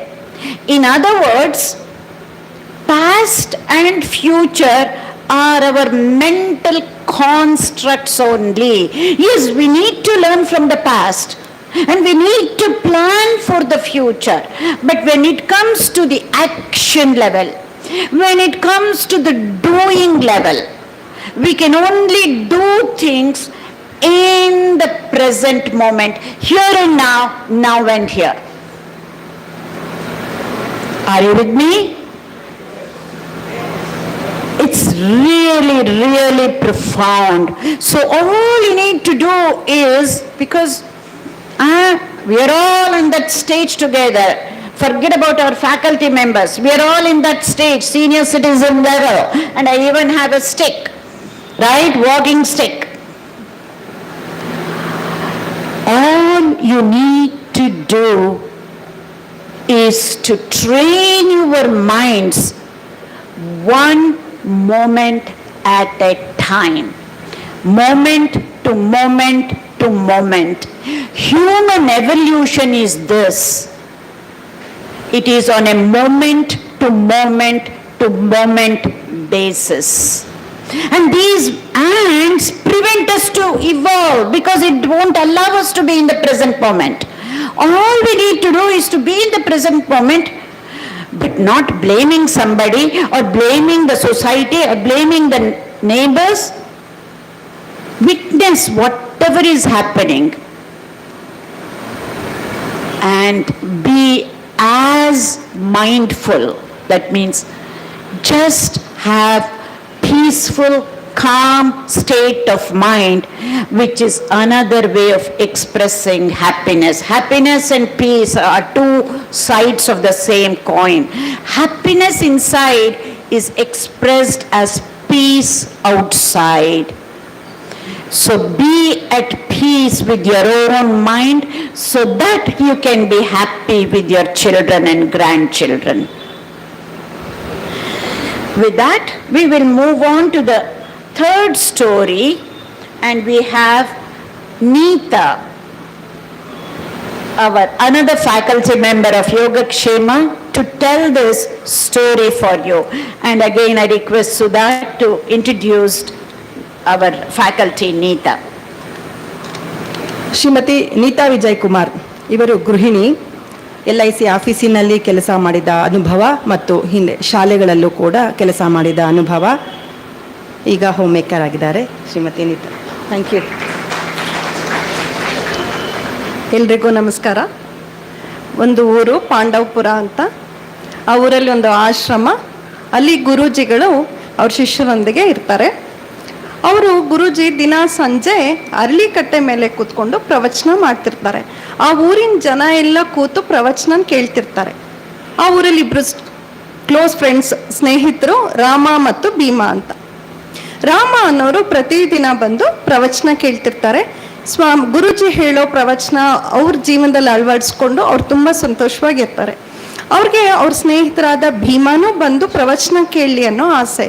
ಅವ್ರೋಗಿ Bima ಅವ್ರ ಹತ್ರ ಹೇಳ್ತಾರೆ, ಬನ್ನಿ ಗುರೂಜಿ ತುಂಬ ಚೆನ್ನಾಗಿ ಪ್ರವಚನ ಮಾಡ್ತಾರೆ, ನೀವು ಬಂದು ಕೇಳಿ ಅಂತ ಹೇಳ್ತಾರೆ. ಆದರೆ ಭೀಮಾ ಅನ್ನೋರು ಏನಾದ್ರೂ ಒಂದು ಸಮಸ್ಯೆ, ದಿನ ಒಂದೊಂದು ರೀಸನ್ ಹೇಳ್ಕೊಂಡು ಪ್ರವಚನ ಕೇಳಕ್ಕೆ ಹೋಗಲ್ಲ. ಒಂದು ದಿವಸ ಮನೆಗೆ ಯಾರೋ ನೆಂಟರು ಗೆಸ್ಟ್ ಬಂದಿದ್ದಾರೆ, ಇನ್ನೊಂದು ದಿವಸ ನಂಗೆ ಹೊಲದಲ್ಲಿ ಕೆಲಸ ಇದೆ, ಹೀಗೆ ಏನಾದರೂ ಒಂದು ರೀಸನ್ ಹೇಳ್ಕೊಂಡು ಹೋಗ್ತಾ ಇರಲ್ಲ. ಆಗ ರಾಮ ಅನ್ನೋರು ಗುರೂಜಿ ಹತ್ರ ಹೋಗ್ತಾರೆ. ಹೋಗಿ ಕೇಳ್ತಾರೆ, ನನಗೆ ಫ್ರೆಂಡನು ಭೀಮಾನೂ ಬಂದು ಪ್ರವಚನ ಕೇಳಲಿ ಅನ್ನೋ ಆಸೆ, ಆದರೆ ಅವ್ರು ಬರ್ತಾ ಇಲ್ಲ, ನಾನೇನು ಮಾಡಲಿ ಅಂತ ಕೇಳ್ತಾರೆ. ಆಗ ಗುರೂಜಿ ಏನು ಹೇಳಲ್ಲ, ಸುಮ್ಮನೆ ನಕ್ಬಿಟ್ಟು ಸುಮ್ಮನಾಗ್ಬಿಡ್ತಾರೆ. ಇವರು ಅರೆ ಏನು ಹೇಳಲೇ ಇಲ್ವಲ್ಲ ಗುರೂಜಿ ಅಂದ್ಬಿಟ್ಟು ವಾಪಸ್ ಮನೆಗೆ ಹೋಗ್ತಾರೆ. ಮಾರನೇ ದಿನ ಸಂಜೆ ಆಗತ್ತೆ, ಪ್ರವಚನದ ಹೊತ್ತಾಗತ್ತೆ. ಊರಿನ ಜನ ಎಲ್ಲ ಬಂದು ಸೇರ್ತಾರೆ. ನೋಡಿದ್ರೆ ಗುರೂಜಿ ಅರಳಿ ಮರ ಮೇಲೆ ಹೋಗಿ ಮರನ ಗಟ್ಟಿಯಾಗಿ ತಕ್ಕೊಂಡು ಕೂತ್ಬಿಟ್ಟಿರ್ತಾರೆ. ಎಲ್ರಿಗೂ ಆಶ್ಚರ್ಯ, ಏನಪ್ಪ ಮಾಡೋದು ಅಂತ. ಆದರೆ ಯಾರಿಗೂ ಕೇಳೋ ಧೈರ್ಯ ಇರೋದಿಲ್ಲ. ಹೀಗೆ ಮಾತಾಡ್ಕೋತಾ ಇರ್ತಾರೆ ಒಬ್ರಿಗೊಬ್ರು, ಗುರೂಜಿ ಮರ ಏರಿ ಕೂತ್ಬಿಟ್ಟಿದಾರಂತೆ ಅಂತ. ಭೀಮಾ ಅನ್ನೋರು ಹೊಲದಲ್ಲಿ ಕೆಲಸ ಮಾಡ್ತಿರ್ತಾರೆ. ಅವ್ರ ಕಿವಿಗೂ ಬೀಳತ್ತೆ ಈ ಥರ ಗುರೂಜಿ ಮರ ಏರಿ ಕೂತ್ಬಿಟ್ಟಿದಾರಂತೆ ಅಂತ. ಭೀಮಾ ಓಡೋಡಿ ಬರ್ತಾರೆ. ಬಂದು ನೋಡ್ತಾರೆ, ಗುರೂಜಿ ಮೇಲ್ ಕೂತ್ಬಿಟ್ಟಿರ್ತಾರೆ. ಅವರು ಗುರೂಜಿಗೆ ಹೇಳ್ತಾರೆ, ಯಾಕೆ ಗುರೂಜಿ ಮೇಲ್ ಕೂತ್ಬಿಟ್ಟಿದ್ದೀರಾ, ಎಲ್ರು ಕಾಯ್ತಿದ್ದಾರೆ, ಪ್ರವಚನ ಹೊತ್ತಾಯ್ತು, ಬನ್ನಿ ಅಂತ ಕರೀತಾರೆ. ಆಗ ಗುರೂಜಿ, ಏನಪ್ಪ ಮಾಡ್ಲಿ, ಮರ ನನ್ನನ್ನು ಗಟ್ಟಿಯಾಗಿ ಹಿಡ್ಕೊಂಡ್ಬಿಟ್ಟಿದ್ಯಲ್ಲ, ನಾ ಹೇಗ್ ಬರ್ಲಿ ಅಂತ ಕೇಳ್ತಾರೆ. ಆಗ ಭೀಮಾ ನಕ್ಬಿಟ್ಟು, ಗುರೂಜಿ ಮರ ನಿಮ್ಮನ್ನು ಹಿಡ್ಕೊಂಡಿಲ್ಲ, ನೀವು ಮರನ ಹಿಡ್ಕೊಂಡಿದ್ದೀರಾ, ನಿಮ್ ಕೈ ಸಡಿಲ ಮಾಡಿ ಸ್ವಲ್ಪ ಲೂಸ್ ಮಾಡಿ ಕೆಳಗಡೆ ಬರ್ತೀರಾ ಅಂತ ಹೇಳ್ತಾರೆ. ಆಗ ಗುರೂಜಿ ಹೌದೇನಪ್ಪ ಅಂದ್ಬಿಟ್ಟು ಕೈ ಲೂಸ್ ಮಾಡಿ ಕೆಳಗಡೆ ಬರ್ತಾರೆ. ಬಂದು ಹೇಳ್ತಾರೆ, ಸಮಸ್ಯೆಗಳು ಅಂದ್ರೆ ಹೀಗೇನೆ, ಅವು ನಮ್ಮಿಂದ ಹೋಗಲ್ಲ, ನಾವು ಅವನಿಂದ ಹೊರಗಡೆ ಬರಬೇಕು. ನಾ ಹೇಗೆ ಕೈ ಲೂಸ್ ಮಾಡೋಕ್ಕೆ ಕೆಳಗಡೆ ಬಂದೋ ಹಾಗೆ ನಾವೇ ಸಮಸ್ಯೆಗಳಿಂದ ಹೊರಗಡೆ ಬರಬೇಕು ಅಂತ ಹೇಳ್ತಾರೆ. ಆಗ ಭೀಮಾ ಅನ್ನೋರಿಗೆ ಆ ಮಾತು ನಾಟುತ್ತೆ. ಅವ್ರೋಗಿ ಗುರೂಜಿ ಹತ್ರ ಹೇಳ್ತಾರೆ, ನನಗೆ ಇದು ಅರ್ಥ ಆಯ್ತು, ನೀವು ನನಗೆ ಹೇಳಿದ್ದು ಅಂತ.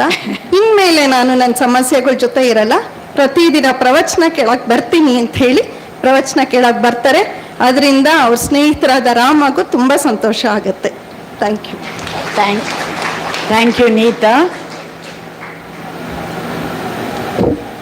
Self-explanatory, right? We all do that. We hold on to our problems.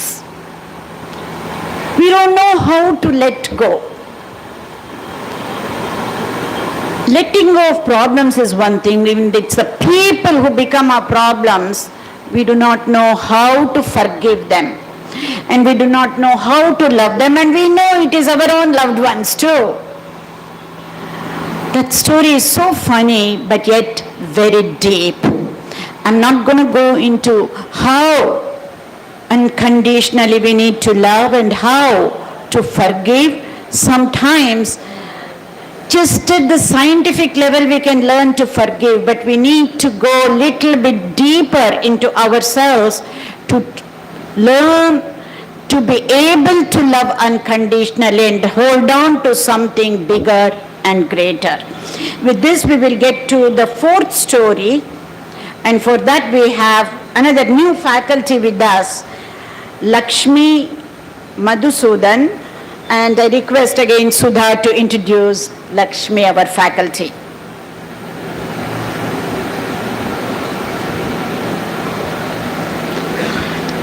Shrimati Lakshmi Madhusudan ಇವರು MA MEd ಪದವೀಧರೆ. ಕನ್ನಡ ಶಿಕ್ಷಕಿಯಾಗಿ 14 ವರ್ಷಗಳ ಸೇವೆ ಸಲ್ಲಿಸಿದ್ದಾರೆ. ಬಾಲಭಾರತಿ ಬಾಲ ಸಂಸ್ಕಾರ ತರಗತಿಗಳನ್ನು ಮಕ್ಕಳಿಗಾಗಿ ನಡೆಸುತ್ತಿದ್ದಾರೆ. ಇವರು ಬರೆದಿರುವ ಪುಸ್ತಕ ಮನದಾಳದಿಂದ ಲೋಕಾರ್ಪಣೆಗೊಂಡಿದೆ. Thank you. ನಮಸ್ತೆ. ಕುಂಬಳಗೋಡು ಅನ್ನುವಂತಹ ಒಂದು ಕುಗ್ರಾಮ ಅಂದಿದ ತಕ್ಷಣ ಅಲ್ಲಿ ಯಾವುದೇ ರೀತಿಯ ಅನುಕೂಲತೆಗಳು ಸೌಲಭ್ಯಗಳು ಏನೂ ಇಲ್ಲ. ಅಂತಹ ಊರಲ್ಲಿ ಒಂದು ಕಟ್ಟಡದ ಕೆಲಸ ನಡೀತಾ ಇರತ್ತೆ. ಆ ಕೆಲಸವನ್ನ 3 ಜನ ಕಲ್ಲು ಕುಟ್ಟೋರು ಮಾಡ್ತಾ ಇರ್ತಾರೆ. ಅದೇ ದಾರಿನಲ್ಲಿ ಒಬ್ಬ ಪ್ರಯಾಣಿಕ ಹೋಗ್ತಾ ಇರ್ತಾನೆ. ಅವನು ಕುತೂಹಲದಿಂದ ಬಂದು ಮೊದಲನೇ ವ್ಯಕ್ತಿಯನ್ನ ಮಾತಾಡಿಸ್ತಾನೆ. ಏನಪ್ಪ, ಏನ್ ಮಾಡ್ತಾ ಇದೀಯಾ ಅಂತ. ಅವಾಗ ಅದೇ ಕೋಪ ಬೇರೆ ಇರುತ್ತೆ ಅವನಿಗೆ, ಉರಿ ಬಿಸಿಲು, ಸುಸ್ತಾಗಿರ್ತಾನೆ. ಆ ಕಲ್ಲು ಕುಟ್ಟವನು ಮೊದಲನೇವನು ಅವನು ಹೇಳ್ತಾನೆ, ಯಾಕೆ ಗೊತ್ತಾಗಲ್ವಾ, ಕಲ್ಲು ಕುಟ್ತಾ ಇದ್ದೀನಿ ಅಂತ ಉತ್ತರ ಕೊಡ್ತಾನೆ. ಇವನ್ಗೆ ಗೊತ್ತಾಗತ್ತೆ, ಅರ್ಥ ಆಗತ್ತೆ. ಆಯ್ತಾಯ್ತು, ಸರಿ ಸರಿ ಅಂದ್ಬಿಟ್ಟು ಎರಡನೇವನ ಹತ್ರ ಹೋಗ್ತಾನೆ. ಎರಡನೇ ಕಲ್ಲು ಕುಟ್ಟವನ ಹತ್ರನೂ ಇದೇ ಪ್ರಶ್ನೆ ಕೇಳ್ತಾನೆ, ಏನಪ್ಪ ಏನ್ ಮಾಡ್ತಾ ಇದೀಯಾ ಅಂತ. ಎರಡನೇವನು ಹೇಳ್ತಾನೆ, ಸ್ವಾಮಿ ನಮಸ್ತೆ, ನಾನು ಗೃಹಸ್ಥ, ನನಗೆ ನನ್ನ ಸಂಸಾರ ನೋಡ್ಕೋಬೇಕಲ್ಲ, ಅದಕ್ಕೆ ಕೆಲಸ ಮಾಡ್ತಾ ಇದ್ದೀನಿ. ಇದರಿಂದ ಬಂದಿದ್ದ ದುಡ್ಡಿಂದ ನಾನು ನನ್ನ ಸಂಸಾರವನ್ನ ನಡೆಸ್ಬೇಕು. ಹೆಂಡತಿ ಇದ್ದಾಳೆ, 2 ಮಕ್ಳಿದ್ದಾರೆ, ಅಪ್ಪ ಅಮ್ಮ ಇದ್ದಾರೆ, ಅದಕ್ಕೆ ದುಡಿತಾ ಇದ್ದೀನಿ ಸ್ವಾಮಿ ಅಂತ. ಸರಿ ಸರಿ ಕಣಪ್ಪ, ಮಾಡು ಮಾಡು ಅಂತ ಹೇಳಿ ಮುಂದಿನ ವ್ಯಕ್ತಿ ಹತ್ರ ಹೋಗ್ತಾನೆ. 3ನೇ ಕಲ್ಲು ಕುಟ್ಟವನ ಹತ್ರ ಹೋಗ್ಬಿಟ್ಟು ಇದೇ ಪ್ರಶ್ನೆಯನ್ನ ಕೇಳ್ತಾನೆ, ಏನಪ್ಪ ಏನ್ ಮಾಡ್ತಾ ಇದೀಯಾ ಅಂತ. ಆಗ 3ನೇವನು ಹೇಳ್ತಾನೆ, ಅವನು ತುಂಬಾ ಮಗ್ನನಾಗಿ ಸಂತೋಷವಾಗಿ ಅದೇ ಕೆಲಸವನ್ನ ಮಾಡ್ತಾ ಇರ್ತಾನೆ. ಈ ಪ್ರಶ್ನೆಯನ್ನ ಕೇಳಿ ತಲೆ ಎತ್ತಿ ನೋಡಿ ಇವನ್ನ ಮಾತಾಡಿಸ್ತಾನೆ, ನೋಡಿ ಸ್ವಾಮಿ, ನಮ್ಮ ಊರಲ್ಲಿ ಯಾರೋ ಪುಣ್ಯಾತ್ಮರು ದೇವಸ್ಥಾನ ಕಟ್ಟಿಸ್ತಾ ಇದ್ದಾರೆ. ಆ ದೇವಸ್ಥಾನದ ಪುಣ್ಯದ ಕೆಲಸದಲ್ಲಿ ನಂದೊಂದು ಅಳಿಲ್ ಸೇವೆ ಅಷ್ಟೇ ಸ್ವಾಮಿ. ನೋಡಿ, ಆ ದೇವಸ್ಥಾನ ಏನಾದ್ರೂ ಈ ಊರಿಗೆ ಬಂದ್ರೆ ಎಷ್ಟು ಜನಕ್ಕೆ ಕೆಲಸ ಸಿಗತ್ತೆ, ಪುರೋಹಿತರು ಬರ್ತಾರೆ, ಹೊರಗಡೆ ಊರಿಂದ ಜನಗಳು ಬರ್ತಾರೆ, ನಮ್ಮೂರು ಚೆನ್ನಾಗಾಗತ್ತೆ. ಹೂ ಮಾರೋರು, ತೆಂಗಿನಕಾಯಿ ಮಾರೋರು, ಹೀಗೆ ವ್ಯಾಪಾರ ವ್ಯವಹಾರಗಳು ಚೆನ್ನಾಗಾಗತ್ತೆ ಅಂತ ಹೇಳ್ತಾನೆ. ಧನ್ಯವಾದ.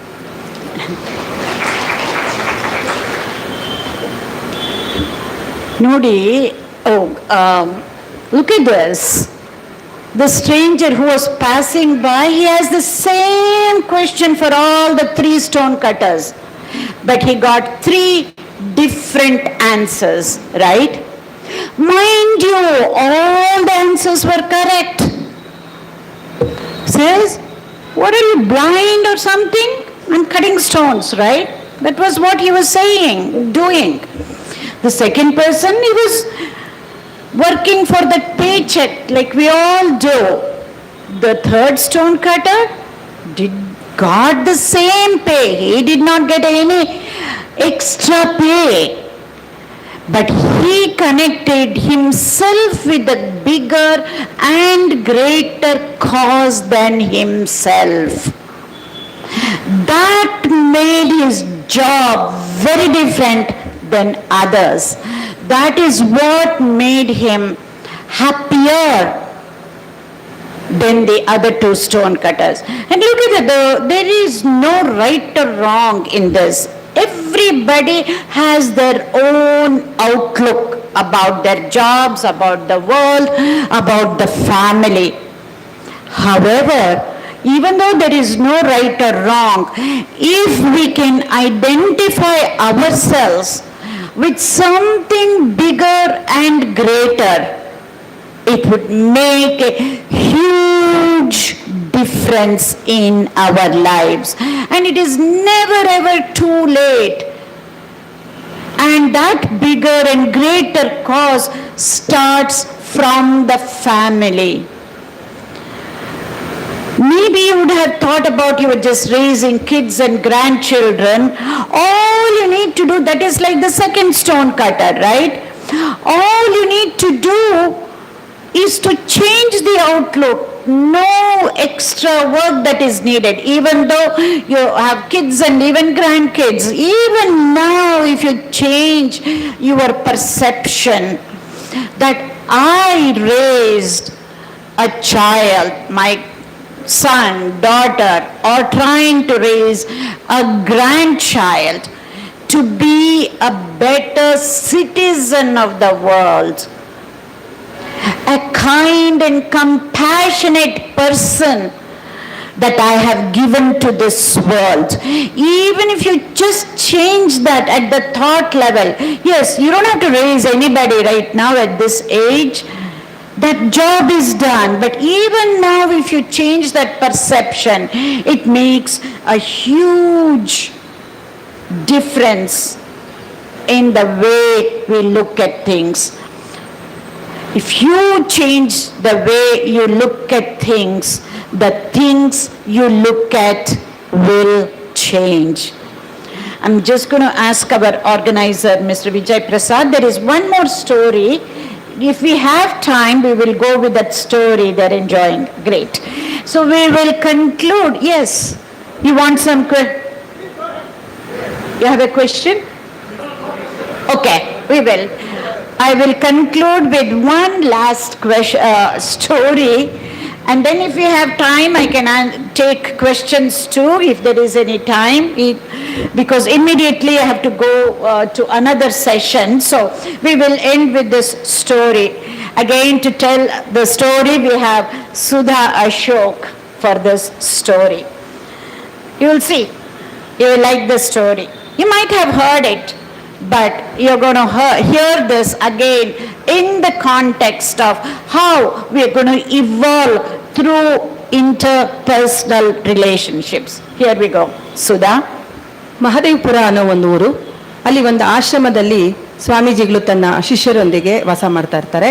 ಅವರು ದಿನಾಗ್ಲೂ ತನ್ನ ಶಿಷ್ಯರಿಗೆ ಪ್ರವಚನಗಳನ್ನು, ಪಾಠಗಳನ್ನು ಹೇಳ್ತಾ ಇರ್ತಾರೆ. ಕೆಲವು ವಿಚಾರಗಳನ್ನ ಹೇಳ್ತಾಗ ಅಲ್ಲಿ ಒಂದು ಇಬ್ಬರು ಹುಡುಗರಿಗೆ ಆ ಶಿಷ್ಯರಿಗಿರ್ತಾರಲ್ಲ, ಅವ್ರು ಕೇಳ್ತಾರೆ ಅವ್ರ ಸ್ವಾಮೀಜಿ ಹತ್ರ ಬಂದ್ಬಿಟ್ಟು, ಸ್ವಾಮೀಜಿ, ಸ್ವರ್ಗ ಅಂದ್ರೆ ಏನು, ನರ್ಕ ಅಂದ್ರೇನು, ಇದ್ರ ಬಗ್ಗೆ ನಮಗೆ ತಿಳಿಸ್ಕೊಡಿ, ನಮ್ಗೆ ಅದ್ರ ಬಗ್ಗೆ ಏನು ಗೊತ್ತಿಲ್ಲ ಅಂತ ಹೇಳ್ತಾರೆ. ಅದಕ್ಕೆ ಸ್ವಾಮೀಜಿಗಳು ಹೇಳ್ತಾರೆ, ಪುರಾಣಗಳಲ್ಲಿ ನಾವು ಕೇಳಿರೋದ್ರಲ್ಲಿ ಸ್ವರ್ಗ ನರಕ ಏನು ಅಂದ್ರೆ ಬೇರೆದೇ ರೀತಿ ಇರುತ್ತೆ. ಆದ್ರೆ ನಾನು ನಿಮ್ಗೆ ಇವತ್ತು ಪ್ರತ್ಯಕ್ಷವಾಗಿ ಸ್ವರ್ಗ ಅಂದ್ರೆ ಏನು, ನರಕ ಅಂದ್ರೆ ಏನು ಅಂತ ತೋರಿಸ್ತೀನಿ ಬನ್ನಿ ಅಂತ ಹೇಳ್ಬಿಟ್ಟು ಅವ್ರನ್ನ ಊರು ಹೊರಗಡೆ ಇರುವಂಥ ಎರಡು ಛತ್ರಗಳಿಗೆ ಕರ್ಕೊಂಡು ಹೋಗ್ತಾರೆ. ಒಂದು ಛತ್ರ ಅಂತ, ಇನ್ನೊಂದು ಛತ್ರ ಅನಂತ ಅಂದ್ಬಿಟ್ಟು. ಮೊದಲನೇದಾಗಿ ಛತ್ರಕ್ಕೆ ಕರ್ಕೊಂಡು ಹೋಗ್ತಾರೆ. ಅಂತ ಅನ್ನೋ ಛತ್ರದಲ್ಲಿ ಹೋಗಿದ ತಕ್ಷಣ ಅಲ್ಲಿ ಒಂದು ಡೈನಿಂಗ್ ಹಾಲ್ ಇರತ್ತೆ. ಅಲ್ಲಿ ಒಂದು ಟೇಬಲ್ ಮೇಲೆ ಒಂದು ದೊಡ್ಡ ಪಾತ್ರೆಯಲ್ಲಿ ಪಾಯಸ ಇಟ್ಟಿರ್ತಾರೆ. ಆ ಪಾಯಸ ತಿನ್ಲಿಕ್ಕೆ ಒಂದು ಉದ್ದಗಿರೋದು ಒಂದು ಸ್ಪೂನ್ ಕೂಡ ಇಟ್ಟಿರ್ತಾರೆ. ಆದ್ರೆ ಎಲ್ಲರೂ ಅಲ್ಲಿ ಚೆಲ್ಲಾಡಿರ್ತಾರೆ. ಅಲ್ಲಿ ಪಾಯಸ ಎಲ್ಲ ಚೆಲ್ಲಿ ತುಂಬಾ ಗಲೀಜಾಗೋಗಿರುತ್ತೆ. ಅಲ್ಲಿನ ಜನಗಳು ಅಲ್ಲಿ ಇರ್ತಾರಲ್ಲ, ಅವರು ಕೂಡ ನೋಡ್ಲಿಕ್ಕೆ ಆಗೋದಿಲ್ಲ, ಅಷ್ಟು ಸಣ್ಣವಾಗಿ ಈ ಮೂಳೆ ಚಕ್ಲ ಅಂತಾರಲ್ಲ ಹಾಗೆ ತುಂಬಾ ಸಣ್ಣಗಿರ್ತಾರೆ. ಅವ್ರಿಗೆ ಅಲ್ಲಿ ತಿನ್ನಕ್ಕೂ ಆಗಲ್ಲ, ಖುಷಿಯಾಗಿರಕ್ಕೂ ಆಗಲ್ಲ, ಆ ಥರ ಒದ್ದಾಡ್ತಾ ಇರ್ತಾರೆ. ಅದರಲ್ಲಿ ಒಬ್ಬನಿಗೆ ಏನಕ್ಕೆ ಈ ಥರ ಇದ್ದಾರೆ ಇವರು ಅಂತ ಅಂದ್ಬಿಟ್ಟು ಹತ್ತಿರದಿಂದ ಹೋಗಿ ನೋಡಿದಾಗ ಅಲ್ಲಿರೋರ್ಗೆಲ್ಲ ಈ ಮೊಳಕೈ ಇರೋದಿಲ್ಲ, ಅಂದ್ರೆ ಅವ್ರಿಗೆ ಕೈ ಬೆಂಡ್ ಮಾಡಕ್ ಆಗ್ತಾ ಇರಲ್ಲ. ಸೊ ಹಂಗಾಗಿ ಆ ಸ್ಪೂನಲ್ಲಿ ಪಾಯಸ ಎತ್ಕೊಳಕ್ ಹೋಗ್ತಾರೆ, ಚೆಲ್ಲೋಗುತ್ತೆ, ಅದನ್ನ ಹಾಗೆ ಬಿಡ್ತಾರೆ. ತುಂಬಾ ಪ್ರಯತ್ನ ಪಡ್ತಾರೆ, ಏನೇ ಪ್ರಯತ್ನ ಮಾಡಿದ್ರು ಅವ್ರಿಗೆ ಏನು ತಿನ್ಲಿಕ್ಕೆ ಆಗೋದಿಲ್ಲ. ಹಾಗಾಗಿ ಹಂಗೆ ಓಡಾಡ್ಕೊಂಡು ಅದನ್ನೆಲ್ಲ ಚೆಲ್ಲಾಡ್ಕೊಂಡು ಅದ್ರ ಮಧ್ಯೆನೇ ಇರ್ತಾರೆ. ಅದನ್ನೆಲ್ಲ ಗಮನಿಸ್ಕೊಂಡು ಈಚೆ ಕಡೆಗೆ ಬರ್ತಾರೆ. ಸ್ವಾಮೀಜಿ ಕೇಳ್ತಾರೆ, ಎಲ್ಲ ನೋಡಿದ್ರಿ ಅಲ್ವಾ ನೀವು ಅಂತ. ಹೌದು ಅಂತಾರೆ. ಅವಾಗ ಏನು ಹೇಳಲ್ಲ.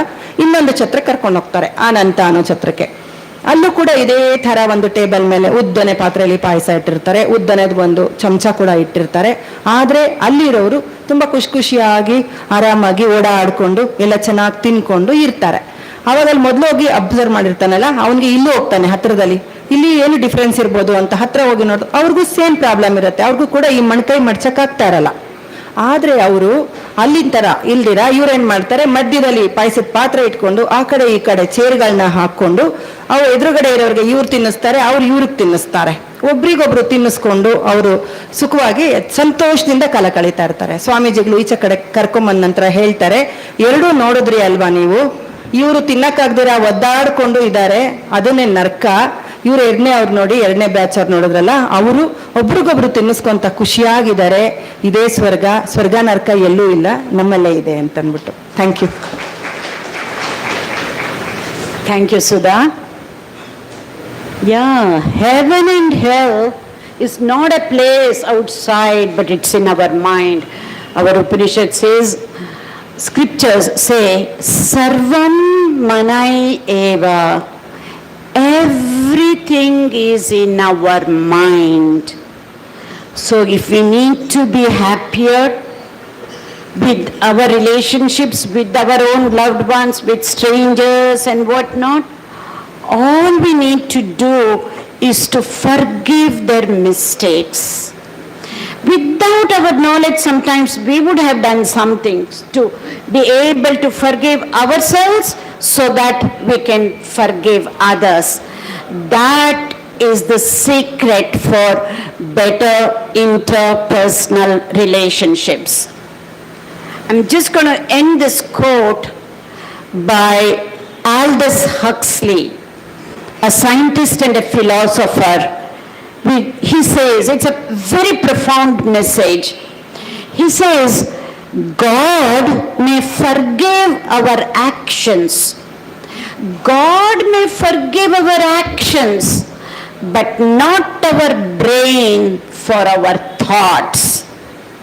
So in such a environment, and being with satsang and sadhu sang here in the ashram, let us learn to have kind, compassionate, loving, empathetic thoughts so that it would be easier for us to forget the mistakes of others so we can have meaningful and purposeful relationships.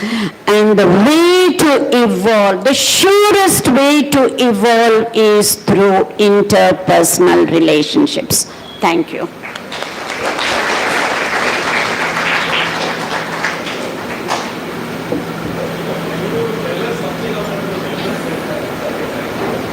Thank you, Madam, for your very thought-provoking talk. So basically, I just what is important is what Madam told is God give me that prayer again. What Madam told, God give me the serenity to accept that cannot be changed. God give me the courage to change that can be changed, and finally the wisdom to know the difference. That's something profound which all of us will agree and will always remember, Madam. Okay, then the 5 stories of all the team members were all so apt in a small, in its own way, in a simple way. They have given that great philosophy, and for that also we are always thankful to you, Madam. And now please, on behalf of Ramakrishna Math also, please accept one small token of gratitude to you and Sudha, Madam.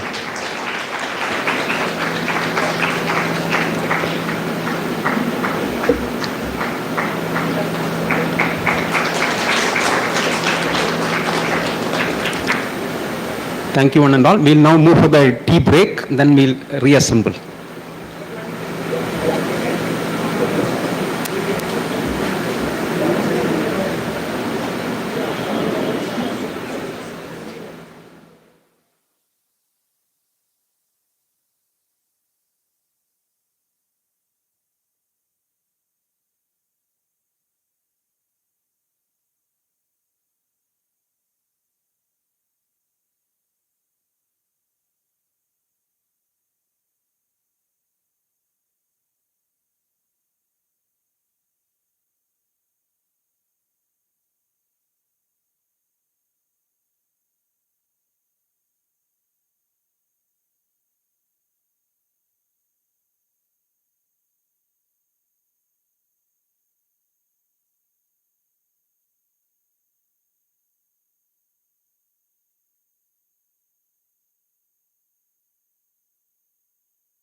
So namaste to all of you.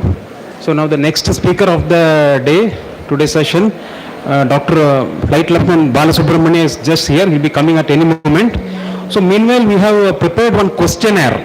So to evaluate and help us to go further in this program or to conduct the next such programs, it's sort of a feedback in the form of some answering. It's a MCQ type. Okay, so we'll be giving it to all the participants. So take your time today at the home. Tomorrow afternoon, before the valedictory session, we'll be collecting it, so that it will help us, it will go a long way in helping us to format or design the next program. Pardon? This time, this information of this program, I got it by phone. Okay. Totally by phone. So henceforth, whatever the programs are, what is the process of getting the information? Yeah, all those things we are told general. You please tell us, we'll definitely do it. Okay?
Good afternoon to all of you. We are really very happy to have Flight Lieutenant Dr. N.A. Balasubramania with us here today, who will be the next speaker.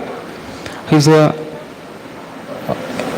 founder, managing trustee of Jeevana Raksha Trust, Bangalore. He is a graduate in medicine from the Mysore Medical College in the year 1989 and subsequently specialized in anesthesiology from CMC Vellore in 1998. As an adolescent, he was inspired by the teachings of Swami Vivekananda and joined a group of medical friends who founded the Swami Vivekananda Youth Movement in 1984 and has contributed in a big way and has held leadership positions for the initiation, growth and evolution of the organization. Today, Swami Vivekananda Youth Movement is recognized as one of the finest non-government organizations in India. Presently, he is the advisor in Swami Vivekananda Youth Movement and designated partner cum chairman, Navagram Development Consulting LLP. He is also the founding managing trustee of RJUHS Jeevana Raksha Trust and VILD Foundation, all sister concerns of Swami Vivekananda Youth Movement. He is also pursuing a PhD in philosophy at Ramakrishna Mission Vivekananda Education Center and working on the thesis Karma Yoga and Practical Vedanta as per Swami Vivekananda. He has over 40 years of experience volunteering and working in the non-profit sector and government. He has wide-ranging experience in managing issues of health, education, research, training, evaluation, and advocacy. He has played a key role in rehabilitation and resettlement of forest-based tribes in 2003-05 at HT Kote Taluk in Mysore district, facilitating active intervention of National Human Rights Commission in favor of all tribal families displaced due to construction of the Kabini Dam and declaration of Bandipur National Park in 1970s.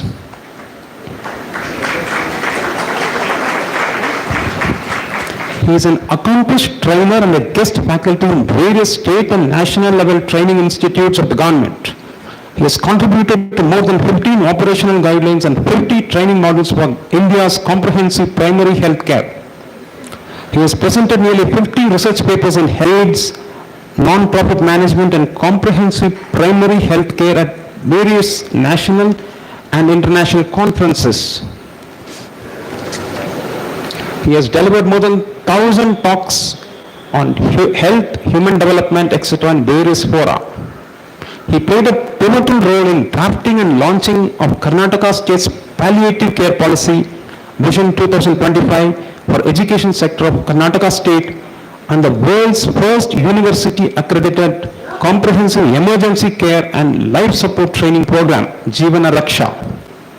He has widely traveled both in India and abroad. He has been a recipient of the Paul Harris Award from Rotary International, nominated by the citizens of Saragur town in Mysore district as the ambassador of Saragur for Swachh Bharat Abhiyan, and received various national and international awards, including the United Nations Civil Society Award on behalf of his organization Swami Vivekananda Youth Movement. He is also a nominated trustee of Canara Bank's Financial Advisory Trust, Bangalore.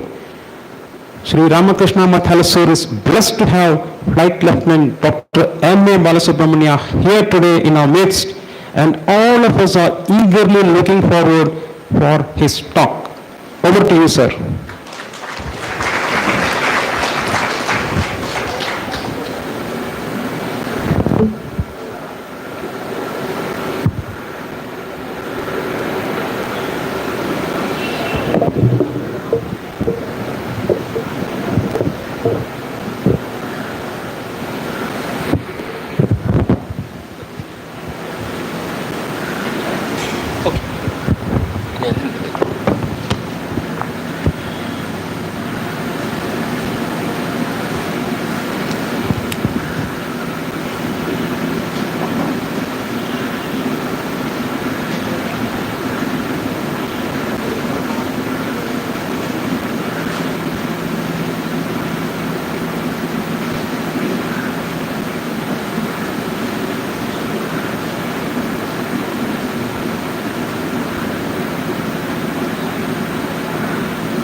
So, good morning everybody. I'm sorry I'm starting 20 minutes late. I hope all of you had your coffee. Yeah? Good. Very happy to see so many young people assemble over here. Yeah. Actually, you should also know that the so-called elderly population is a growing population. In fact, how many of you know that the United Nations has declared 2020 to 2030 as the decade of the elderly? Did you ever know? Okay, so knew about it yesterday. So we are in the decade of the elderly. So naturally you are, I would say, is the focus of attention not just in Ramakrishna Mutt in Hylsur, but globally. So I think you should all give a big hand for yourself.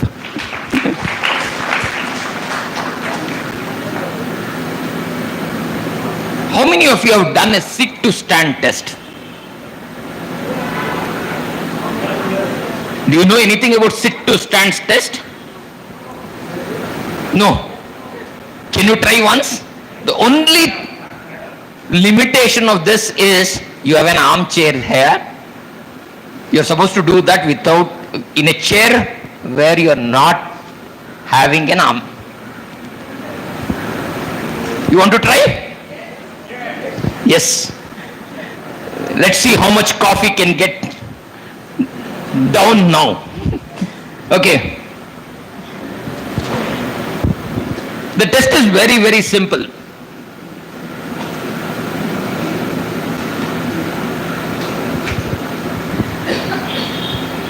All that you have to do is cross your hands onto your shoulders like this. Yes. That means you're not taking support of anything else. That's all is the reason for that. Otherwise, if you are stretched, you will automatically hold something. Okay. Now keep your back straight. And your feet is firm on the floor. Perfect? Okay. All that you have to do is, from a full standing position, sit in the chair. Okay. Yeah. And then get up. Now you know what to do. Now I'll tell you how to do. Okay. You have to do this for 30 seconds. I'll count 30. Perfect? Okay. Now let's start. 1, 2, I'll be counting 30 seconds. You count yourself. 3, 4, 5, 6, 7, 8, 9, 10, 11, 12, 13, 14, 15, 16, 17, 18, 19, 20, 21, 22, 23, 24. If you get tired, you can sit down. 24, 25, 26, 27, 28, 29, 30. Great. Did it exhaust you? No. How many times did you do? Anybody who have done more than 30 times? Fantastic. So many people. Okay. Anybody more than 40? Wow. Anybody more than 45? Okay. One small class. It should, very good. It should be upright standing and then sitting. Okay. It's not just, it is not this. Okay. You know why I got this done? This is an extremely simple self-test that all of you can do how healthy you are. Okay. Extremely simple test. This is scientifically approved. It is called the sit to stand test. What does it test? It tests 3 things for you. First, it tests your strength. Second, it tests your flexibility. And the third, it tests your balance. Does it make sense to you? Strength, flexibility, and balance. All 3 are important. It will also tell you what is the risk of you falling down. What is the risk of any cardiovascular disease you might have. In fact, why I asked anything about this one is, you should know there is a difference between men and women. So if you have done 41, it's excellent, because on an average it is tested that a person with age 20 to 24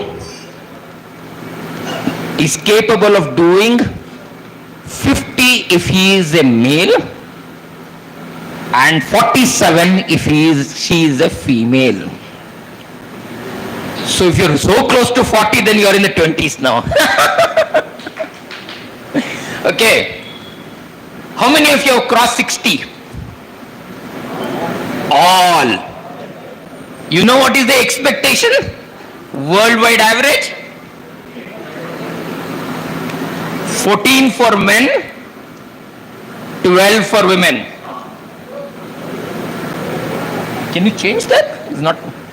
You go to the next one, next. You can see the scale for yourself. You can take a photograph.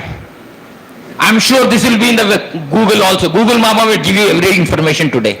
So I'm sure this will be in the Google also. But it is 100% a simple test approved worldwide, and it is done even when somebody has to be taken for a surgery also, to see how fast they will recover. Not a great exercise, you think. Very simple, but very diagnostic. It is like all of you are in the kitchen taking half a spoon of a sambar and then tasting and saying that it is perfect. Okay. You don't need to drink the whole sambar to decide whether it is tasty or not. This test is enough for you to decide where you stand. Now, why this issue? I was talking about what is aging? Because I've been told by Swamiji I have to talk about healthy aging. We should know what is aging. What is aging? Change of character. Oh, yearly calendar is changing. Chronological calendar is changing. But what happens biologically? What happens in you?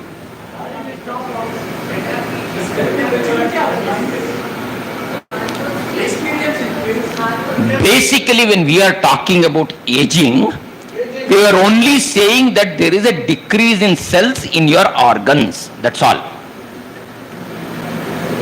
Okay? Automatically, organs will start performing a little less efficiently. So, issue is that component of aging, nobody can do anything. Because the number of cells in your organs with respect to every organ. Okay? Whether it's a liver or a kidney, whether it's a heart or your hair. Everything, the number of cells are diminishing and hence their functioning level comes down. Then if it is aging, what is healthy aging? What did you say? It is like sunrise and sunset. You can't do anything about it. That cell will come down, sun will go up. Rate also has got multiple other implications, may not be completely controlled by you. Yeah, see, there are two aspects to our life. One is the chronological age, and secondly, a functional capacity of ours. Correct? We have a functional capacity. It could be physical functional or mental functions. Those functional capacities is something that is existing. Do you agree with me? That has got an implication on the cell, but not totally dependent only on the cell.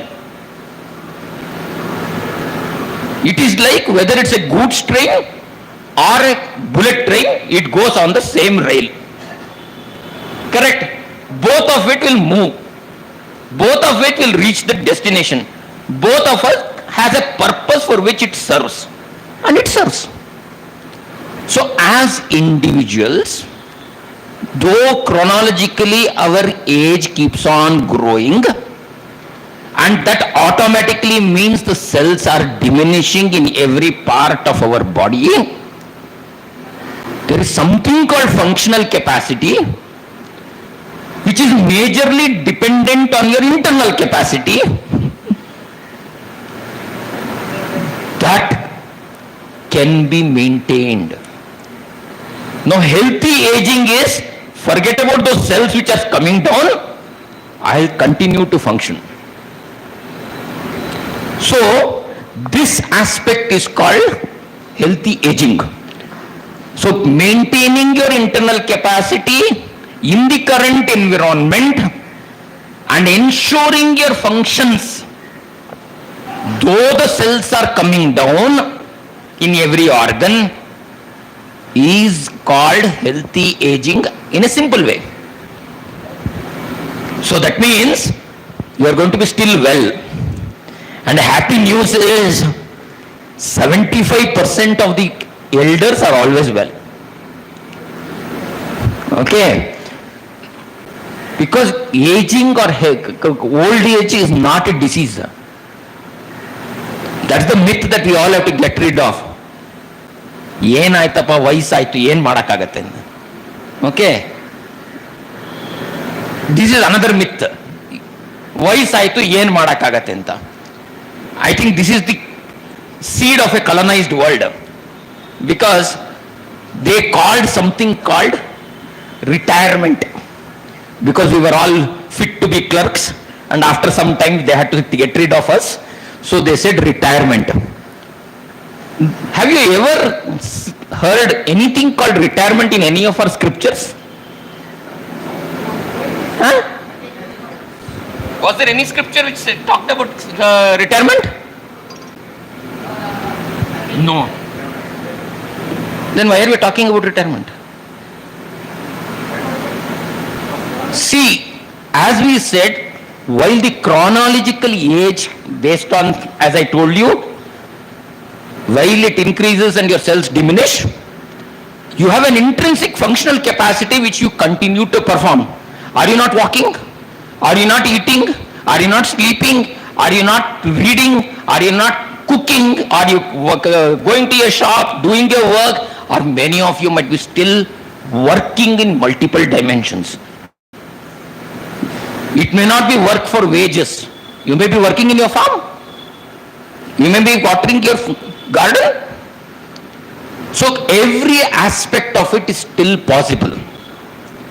So 75% of them, in fact, statistics says hardly about 2 to maximum 9% are actually frail. So if there are 100 people, 2 to 9 people might be frail. 91 people are perfectly okay moving around. Out of that, 75 people are 150% perfect. Another 16% might have some small chronic diseases here and there. I have diabetes, I have some hypertension, I have got some osteoarthritis. All those things might be there. For 16, for only 9% are actually in great difficulty, and they are actually bedridden, or somebody needs a caregiver and all those issues. So why should you be afraid? Well, nobody can be afraid, because you are illegally. Technology, environment, both have given immense opportunity for all of us to live longer. In the 1960s, India peak age was around 47. Today, life expectancy at birth is around 72. So every child which is born on this earth in Indian soil, you can guarantee that this child will survive for 72 years. In fact, by 2050, every 60-year-old person will on an average survive for 22 more years. Okay? Every 60-year-old person by 2047 will survive for 22 more years. So what is your average life expectancy?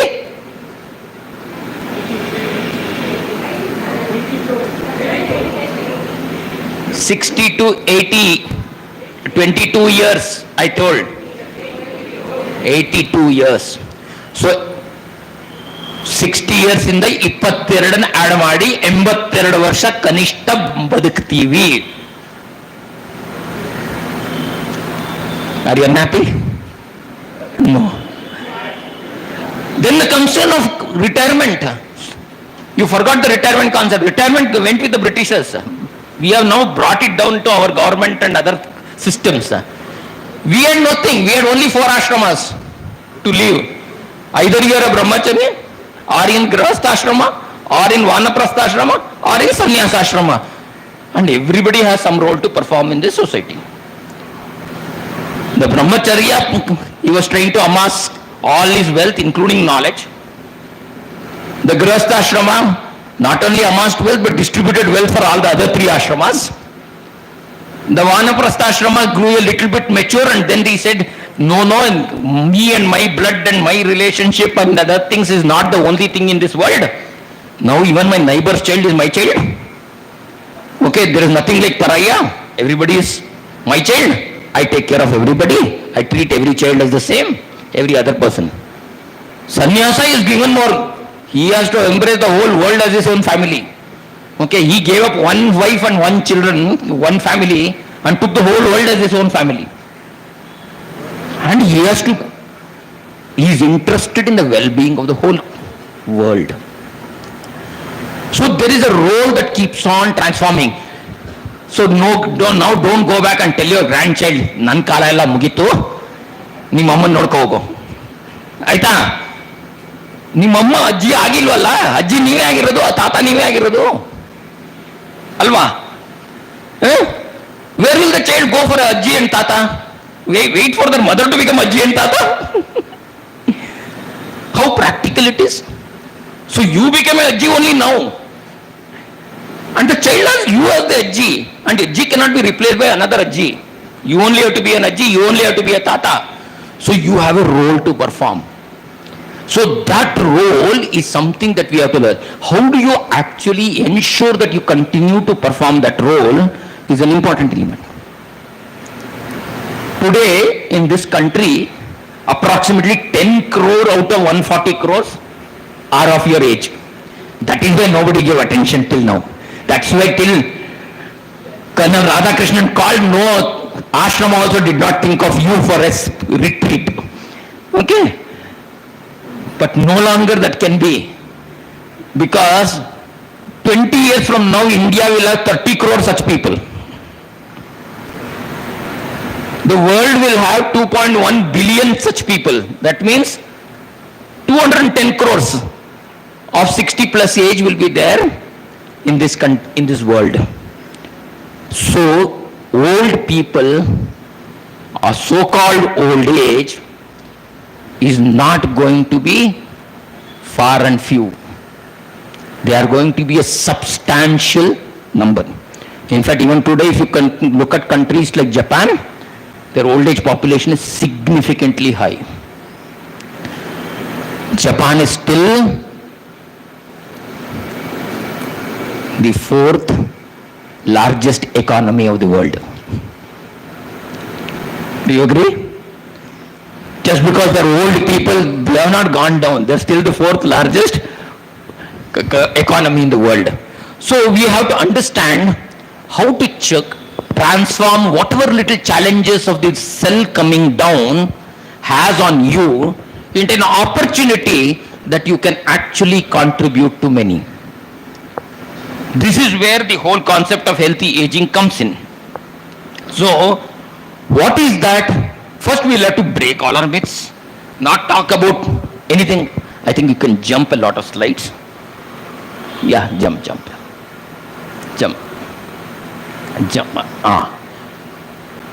So what are we talking about? Healthy aging is basically a process of developing and maintaining your functional ability that enables well-being even at this age. You should feel well. So that ability can come only if you understand that there are a lot of things that you can do which you value. And that can be done only when your functional capacity is maintained. A simple STS test, sit to stand test, can keep you active every day. So that well-being is, if you put that formula, that is called healthy aging. So all of us can get into that functional ability by managing our internal capacities.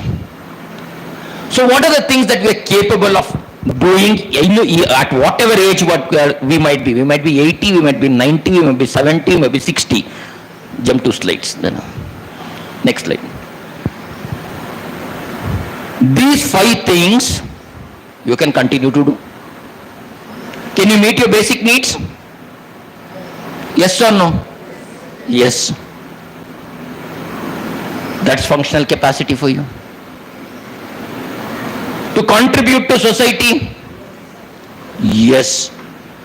See, the question is, most of the time, stress develops only when we feel that we have nothing else to offer and we have no purpose of why we exist.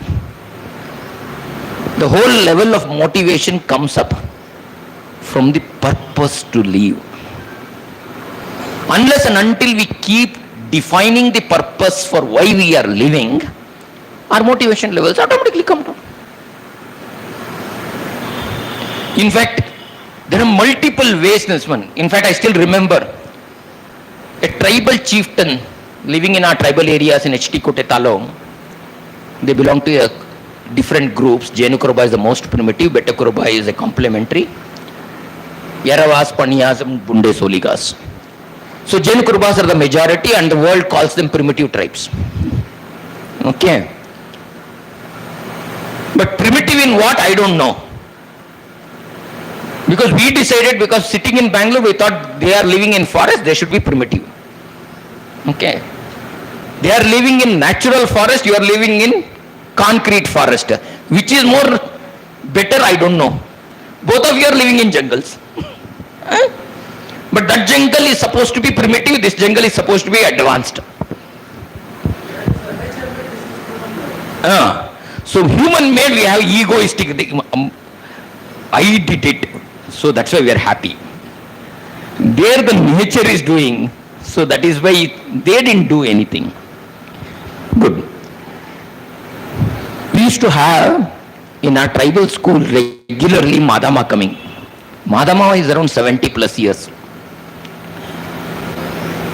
She used to teach children music, tribal music. She was not only teaching music,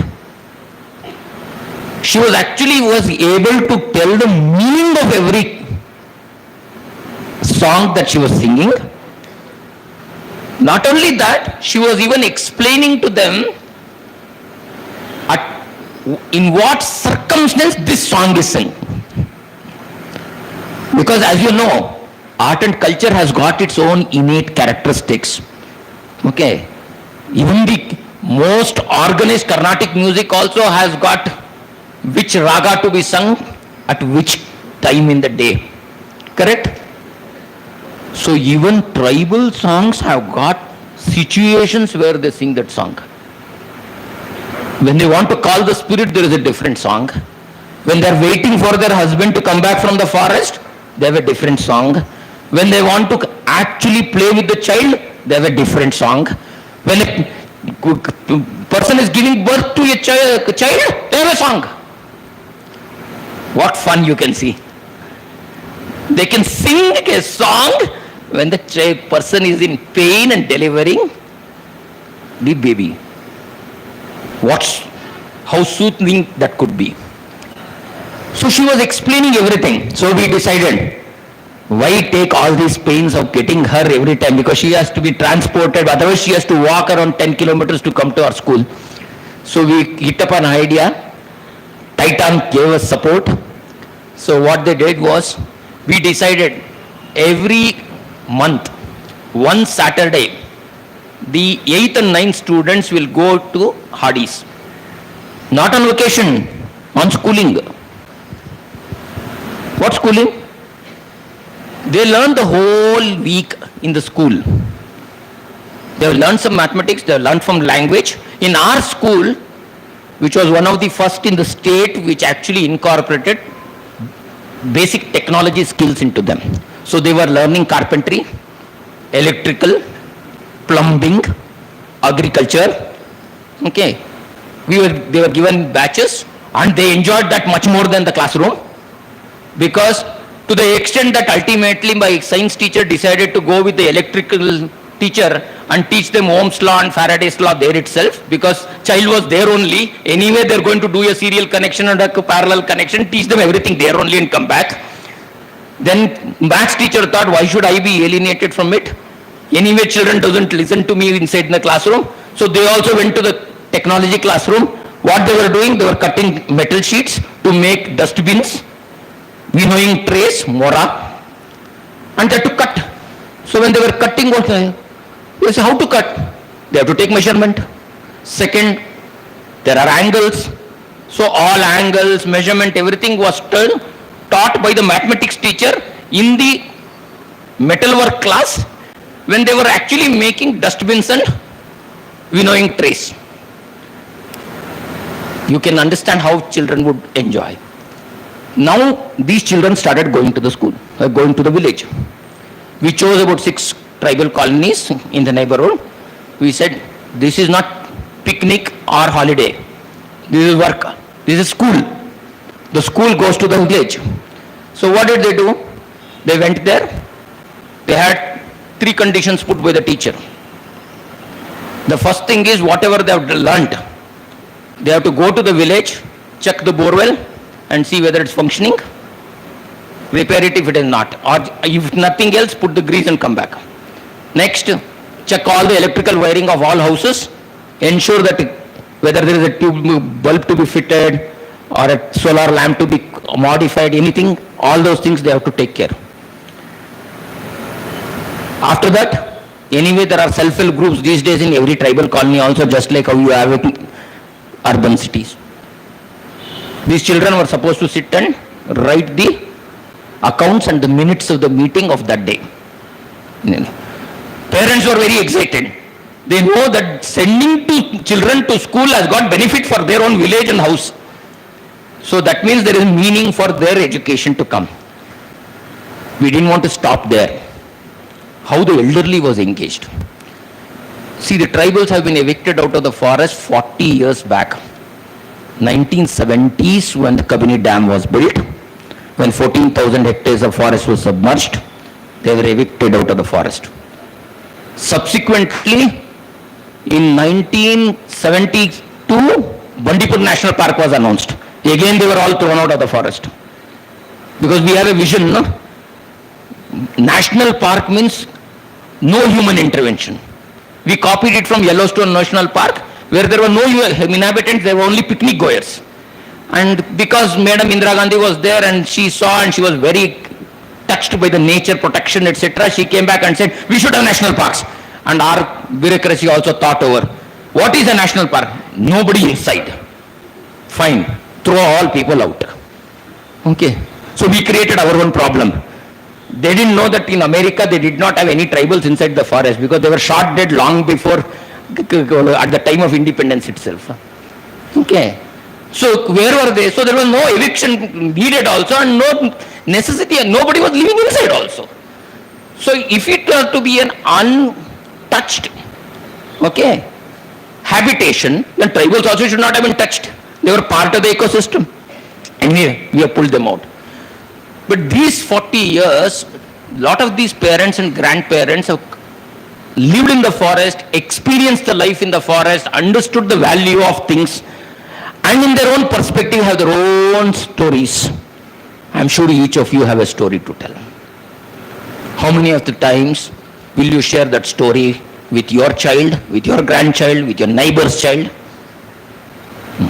So we told these children, the Hardy will have to give you food. We are not going to give lunch, no midday meal on that day. Hardy will have to give midday meal. So they ate whatever the tribal colony parents or family, because all might not be from the same Hardy, so there will be other persons also. But the parents are very, very happy to feed all the children. This is where they're all in Vanaprastha, no? They don't care about whose child, all those things are not questions to be asked. And then they sit there. Teacher has given them a homework. Listen to all stories, document it, and come back. Now they are taking mobile also and taking videograph also for it. And then they have to come and show that these stories then. Parents and grandparents were super excited because no time the child would ever sit there and listen to them. Now they are actually listening to them because there is homework to be given. Teacher is going to ask. Okay. What I was trying to narrate to you is how intergenerational learning can still be possible even in today's context. And I'm sure there are multiple other things you can contribute to society too. We have a principle in our, principle means not PAL principle, Tattva principle, PRINCPLE. Whenever teachers go on leave, the substitute teacher is never given from our side. Parents will have to give substitute teachers. Parents can come take any class. They can take a music class, they can take a maths class, they can take a sociology class. No. Instead of something else to be dragged, we actually accommodate this money. The reason was we wanted the child and the parent to feel one with each other even in the schooling system. Second, it was also a tool for transparency and accountability, because when the parent is inside the class and inside the school, they get to know every bit of things that happen inside the school, so there is greater accountability. At the same time, there is a lot of responsibility sharing. So Dasara 9 days Bombay Kursado is the parent's responsibility. Why I am trying to clarify this one is, in fact, when VP Baldikar, I don't know how many of you might know him, he retired finally from the HUDCO as chairman. So when he was the RDPR principal secretary in the course of our conversation, in fact, because Baldikar was the person who took us to the tribal area from the Mysore Medical College. So he released an order, even today it might be in the web. ದುಡ್ಡಿಲ್ಲದೆ ಮಾಡಬಹುದಾದ 15 ದೊಡ್ಡ ಕೆಲಸಗಳು ಅಂತ. Okay. There are many things that you can do without spending 1 paisa for it. So contribution to society could be multiple ways, is all I'm trying to clarify to you. You can choose your neighborhood school, you can come to the ashram to deliver something. All are practical. To build and maintain relationships, this is something that is very, very important. This is something that we tend to ignore. Yes, the young blood has given us lot of warmth and heat to fight with many people. All of us have evolved over it. At least the grey hair tells us that we have evolved to that level. Okay. There is no time lost or no time which is not worth it for approachment. I'm sure we have our own feelings now, saying that why the hell did I act like that? Because I'm sure at least the ashram would have told you that everything in this world is because of me, and any change, and Gandhi also told, be the change you want to see in this world. Mending the relationships, making yourself happier, is another way to ensure that 22 becomes 32 after 62. So that means from 82 to 92, if you want to live, you have to start mending relationships now with everybody. This is not for their gain, it is for your personal gain. Okay, this is the greatest selfish motive that you can have, because you have peaceful mind. And you will have 100% 6 to 8 hours of sleep, which all of us struggle many times to have a sound sleep, which is one of the most important element for a healthy aging. Okay. There is a age-old Kannada village level aphorism. When do you call yourself healthy? ಎದ್ದ ತಕ್ಷಣ ಲದ್ದಿ, ಬಿದ್ದ ತಕ್ಷಣ ನಿದ್ದಿ. Malta, when you get up, you should have your motion. When you fall, you should have your sleep. That means you are a very healthy person. So, if that has to happen, many of these becomes extremely.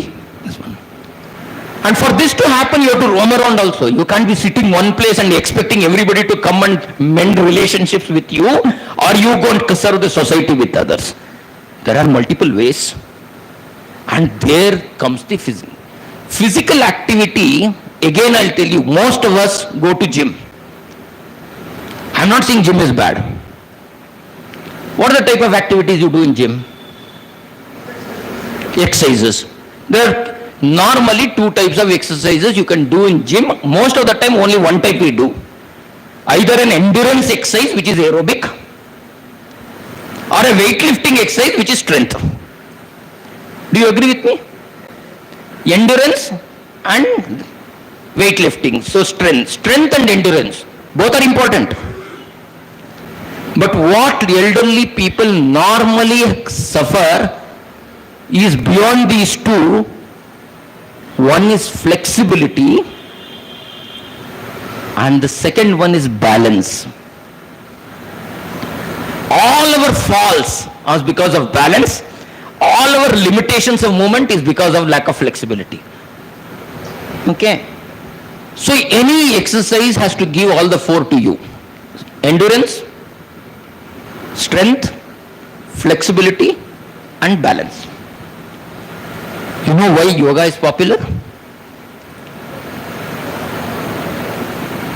Yoga is very scientific. Okay, one thing will tell you, we are all human beings, we are most selfish gene we have. You know, even when Amazon delivers which you have paid from your pocket, the dabba you don't want to read in morning. The moment you get the item, you want to throw it out onto the street, saying that, where will I keep this? You only ordered, you paid for it, but still you don't want it. But if any of the yoga and Ayurveda are actually retained in our system for 5,000 years, do you think it is a wasted product which are retained by people? No. Otherwise it wouldn't have lasted 5,000 years at all if it was so wasteful. Somebody would have tossed it into the big Pacific Ocean and Arabian Seas later. Okay? It did not happen. This is because yoga is like this. This is the only exercise which gives you all the four. In the same exercise, you get aerobic, you get strength training because you lift your own body weight. It is called today functional weightlifting. When you have functional weightlifting, you will not have the mishaps that you saw a couple of months back when somebody was trying to lift a weight, fall on this one and died on the spot. You remember? It was in the news, it was in the videos. This came in because you are lifting a weight which you are not sure of what you are lifting. Either it could be too less or it could be too much. But when you are lifting your own body weight, it is your own weight. So the functional weight bearing gives you that. Yoga ensures weight bearing only by functional weight bearing. They will never ask you to lift the neighbor. They will ask you to lift your body only.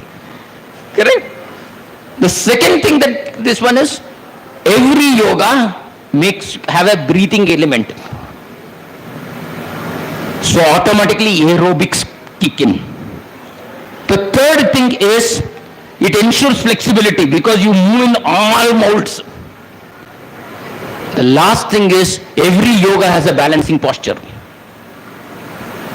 Correct? This is complete exercise. And not only complete exercise, normally when you go to many exercises, including the gym, you come back tired. You come back, sit down, then you will say, what people do, go to MTR and eat something because you are exhausted so much. Or you will come and sleep. Okay. But in real yoga, you will never get exhausted, you will get energized.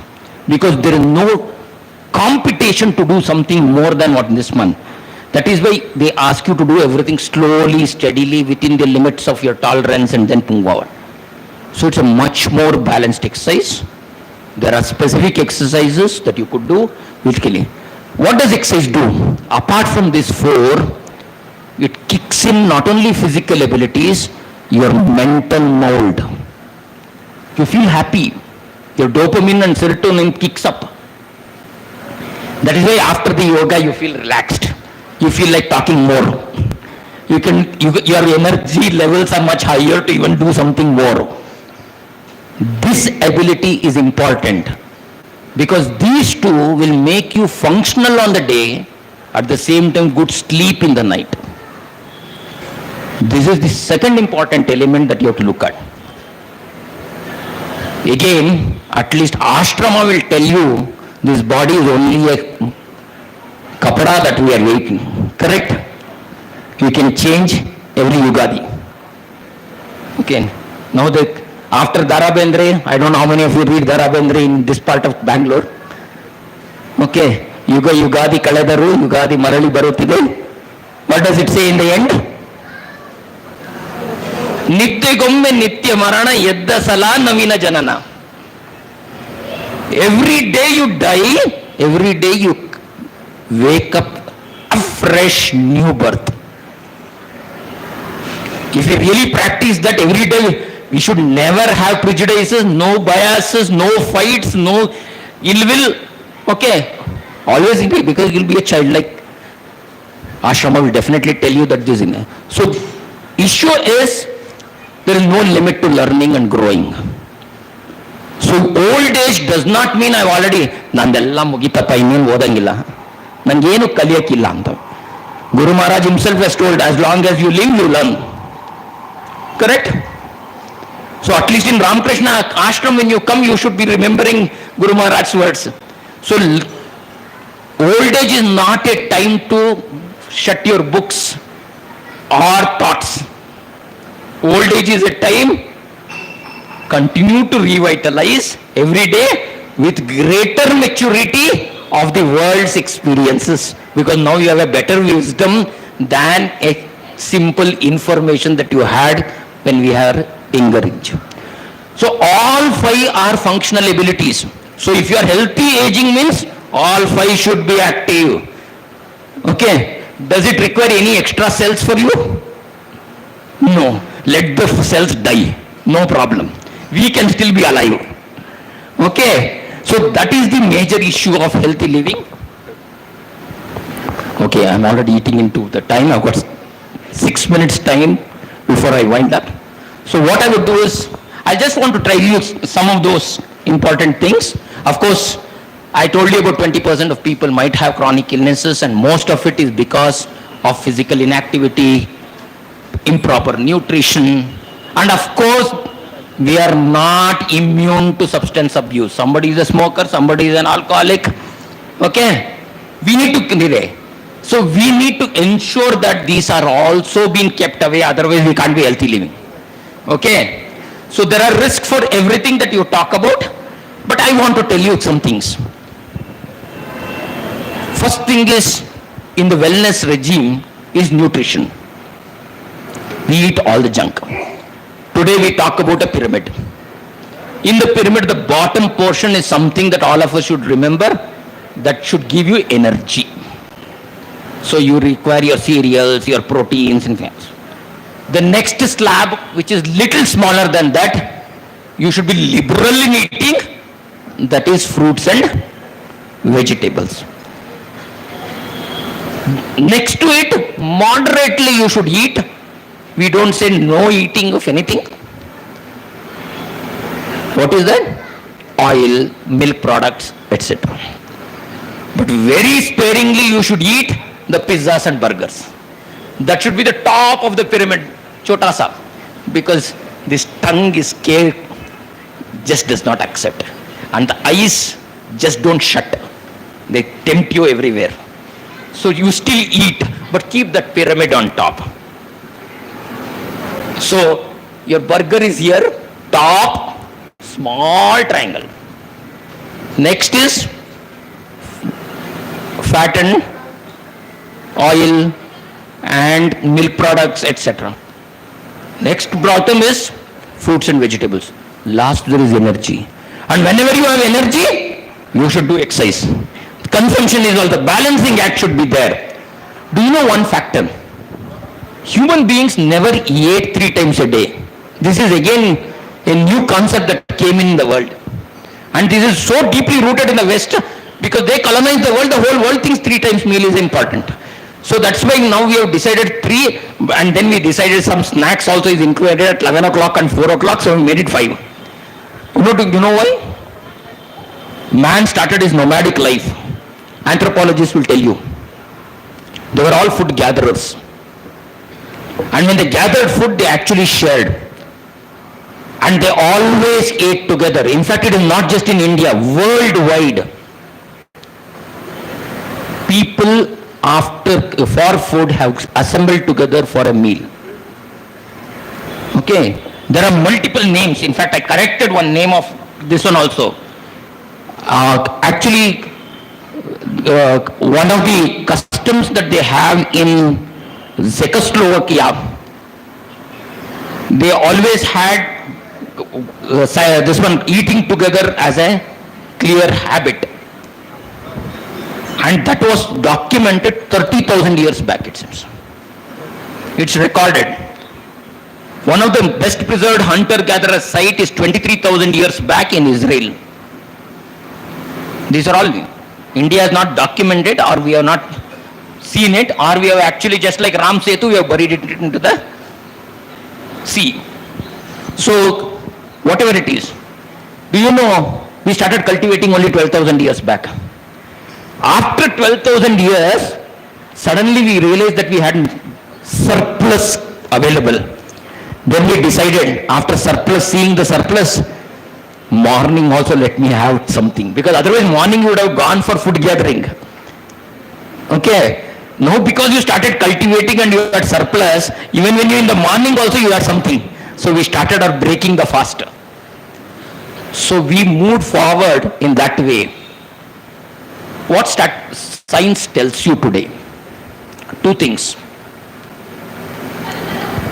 If you reduce your calorie intake by a single digit number, your longevity will go by double digit number. The calorie intake that you take, if you reduce by a single digit number, it will improve by double digit number. So even if you say if you reduce by 9% and you will grow at 10%, you will live longer by 10%, don't you think you are gaining your life? This is one. The second thing is intermittent fasting. What does intermittent fasting today talk? It talks about all meals to be held in a 10 hours gap. Within 10 hours, you have all your breakfast, lunch, dinner, everything. But the balance 14 hours or 13 hours, keep your stomach empty. How do I do that? Very difficult to remember all these things.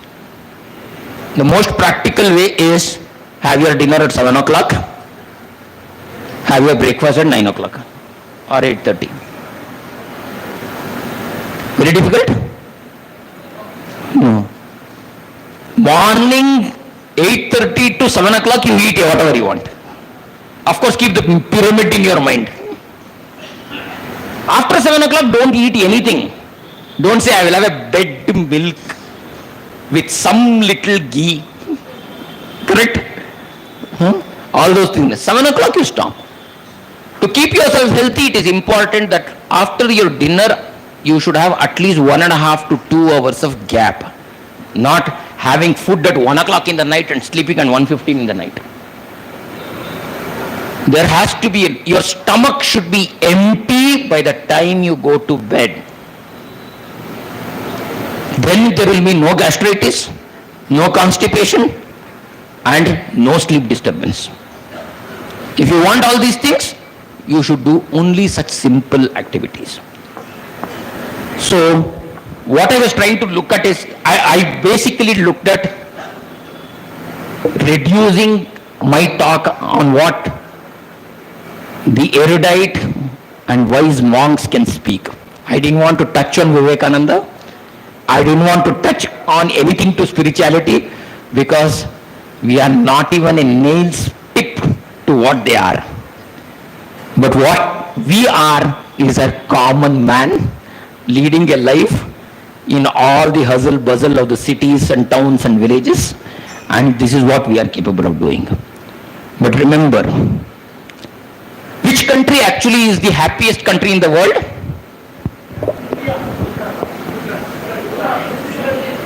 Bhutan started the happiness index, but they did not win the happiness award.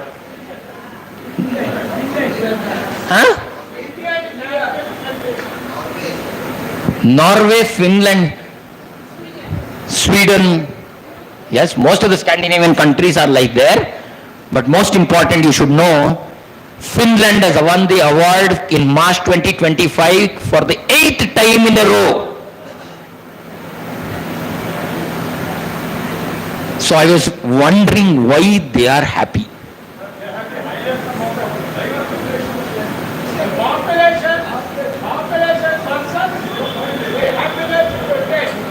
Yeah, the issue is there is a cultural ingredient into it which we have not acknowledged.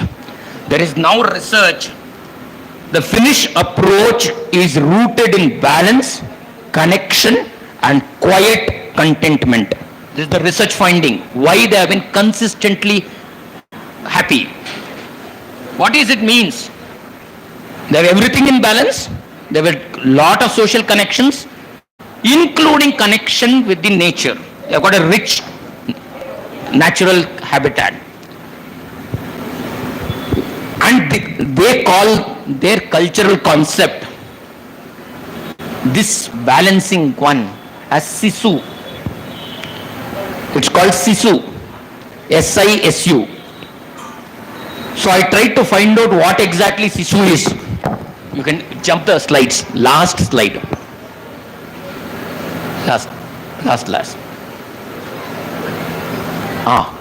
Yes. What does Sisu say? It is a hard to translate concept, which is a combination of resilience, fortitude, courage, and grit. It's a mindset that allows people and communities to work together in the face of challenges rather than give up or blame or attack others. This is inherent in the Finnish culture. They call it Sisu. So this time when the president of Finland was actually interviewed and asked, he posted on the Facebook this statement: no one can be happy all the time, and sometimes circumstances makes it difficult. But getting the basics right is a good start. So what it means is, you cannot be happy all the time because the external environment doesn't make you happy, but you can always be contented within. Because though you may say happiness is because of the other, the contentment is always from your internal aspect. I related this to a very famous statement of Sarvapalli Radhakrishnan talking about Swami Vivekananda. In fact, he says, if Swami Vivekananda has given anything to us, his only thing is he has taught us that there is an infinite spiritual energy within us. That's the only thing that he has told.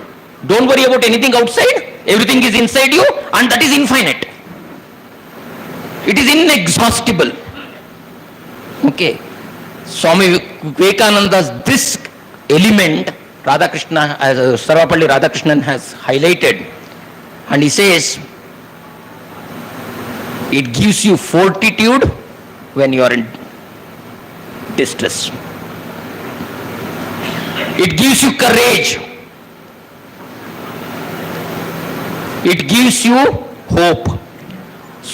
All the elements that you are talking about, fortitude, courage, grit, resilience or hope, everything comes from only one element that we all have it infinitely abundant inside us, that comes from our spiritual dimension. So net, if it is healthy aging, all that you have to do from learning from Finland, if they have got Sisu for it, we have got the Adhyatma within us, the Atmajnana within us. If we are able to source it from within, we will have fortitude all the time, we will have hope every time, and we have courage in every circumstances. And that should be our goal, and that should drive us to the highest level of contentment and living longer. And just as the scripture says, all of you should live 120 years. Thank you all.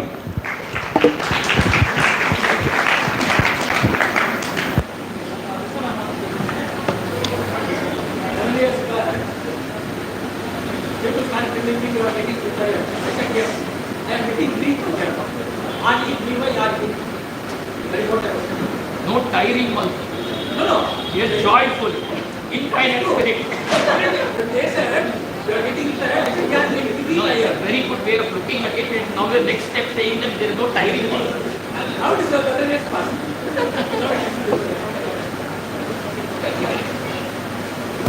Thank you all for the patient hearing, and thank you Swamiji for giving me an opportunity to be amidst you on this occasion. Thank you.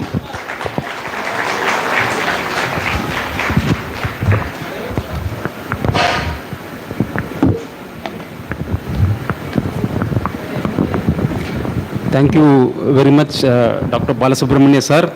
for this, so practically telling us what exactly is this healthy aging, and basically that you very clearly told, lucidly told about what is chronological aging and the functional aging. So we all will see that chronological aging is nothing. So we'll, as sir rightly told, the functional aging, and we'll all contribute in our own way, and we are always young. So sir also told Finland 8th time it is winning, and there are certain parameters. But that parameter our Swami Vivekananda has already told us. So which he finally told, it's a fortitude, courage, hope, wit, which Swami Vivekananda has told, and long before all these things came up. So we'll follow it in letter and spirit, sir, and thank you for your coming here and giving us, despite your busy schedule. So from our mat, so a small token of gratitude, please accept it, sir.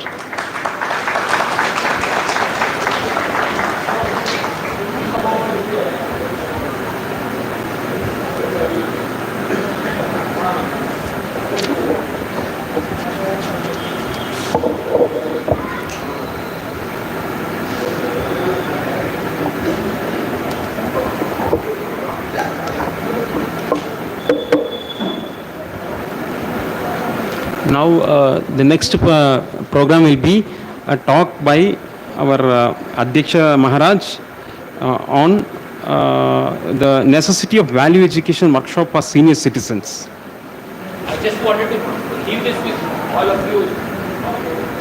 Dispensary doctor ಒಂದು 10 minutes ಮಾತಾಡಿದ್ಮೇಲೆ Maharaj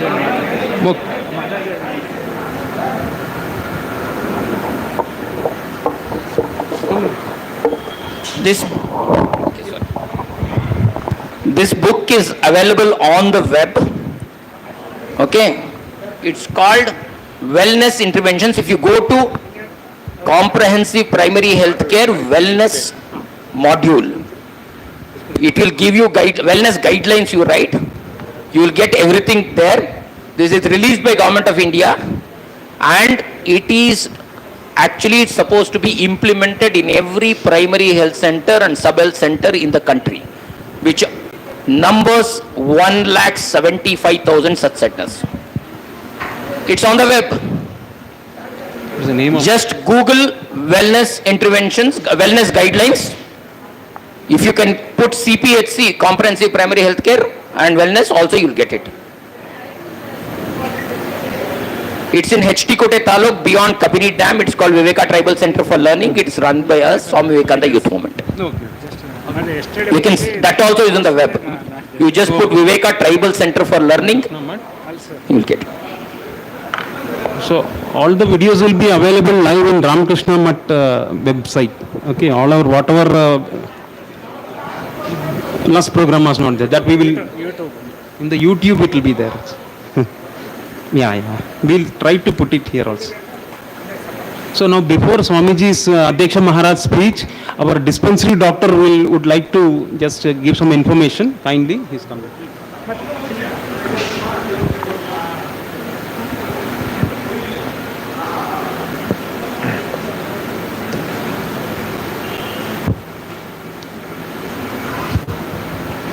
Hari Om, Jai Ram Krishna.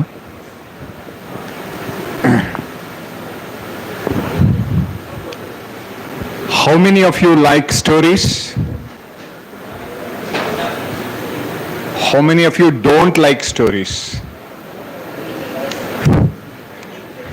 In English, in Canada, how many of you didn't understand my question?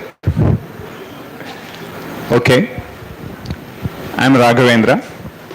I consult at Alsur Clinic, Alsur Ramakrishna Mat Clinic, 3 to 4 times a week. By profession, I'm a doctor. I specialize in elders, elder care, geriatric. Yesterday, our Dr. Yamini, geriatric doctor, spoke. I am also something similar. And I visit houses and I check people. In the 20 years, I must have visited 10,000 houses and I've seen elders, okay? I bow down to lotus feet of Thakur, Holy Mother, Swamiji.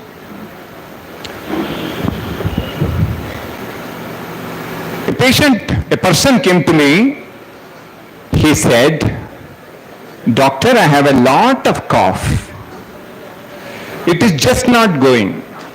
I took so many medicines. कोई फायदा नहीं." I knew he was a smoker. He said, "Don't ask me to stop smoking, doctor." Then I thought, for a moment, I knew he does not want to stop smoking and he wants his coughing to get better. I told him, "You see, coughing has so many advantages. Why do you want to stop coughing?" He said, "Advantages? Nobody told me, sir, doctor. Tell me what are the advantages." I said that no thief will come to your house. No thief will come to...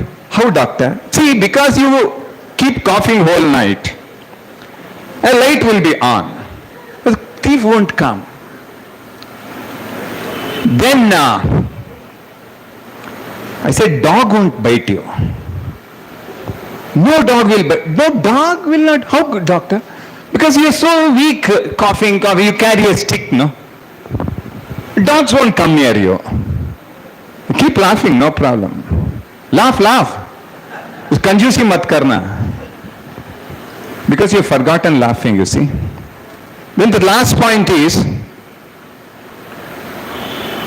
you will not grow old. The last and the best advantage, benefit you get by coughing is, you won't grow old. He said, "How?" "Because you die young."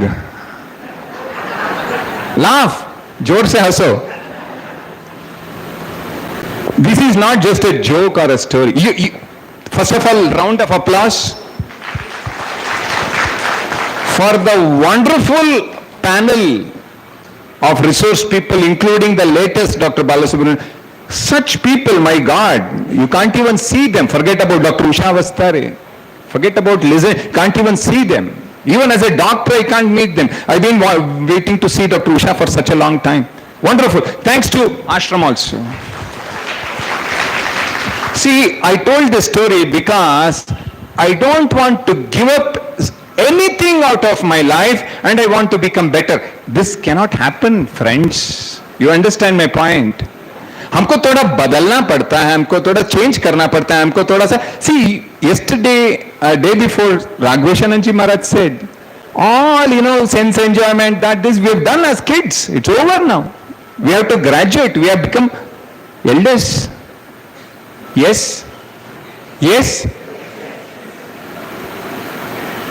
Because I see elders all the time. I know. Next.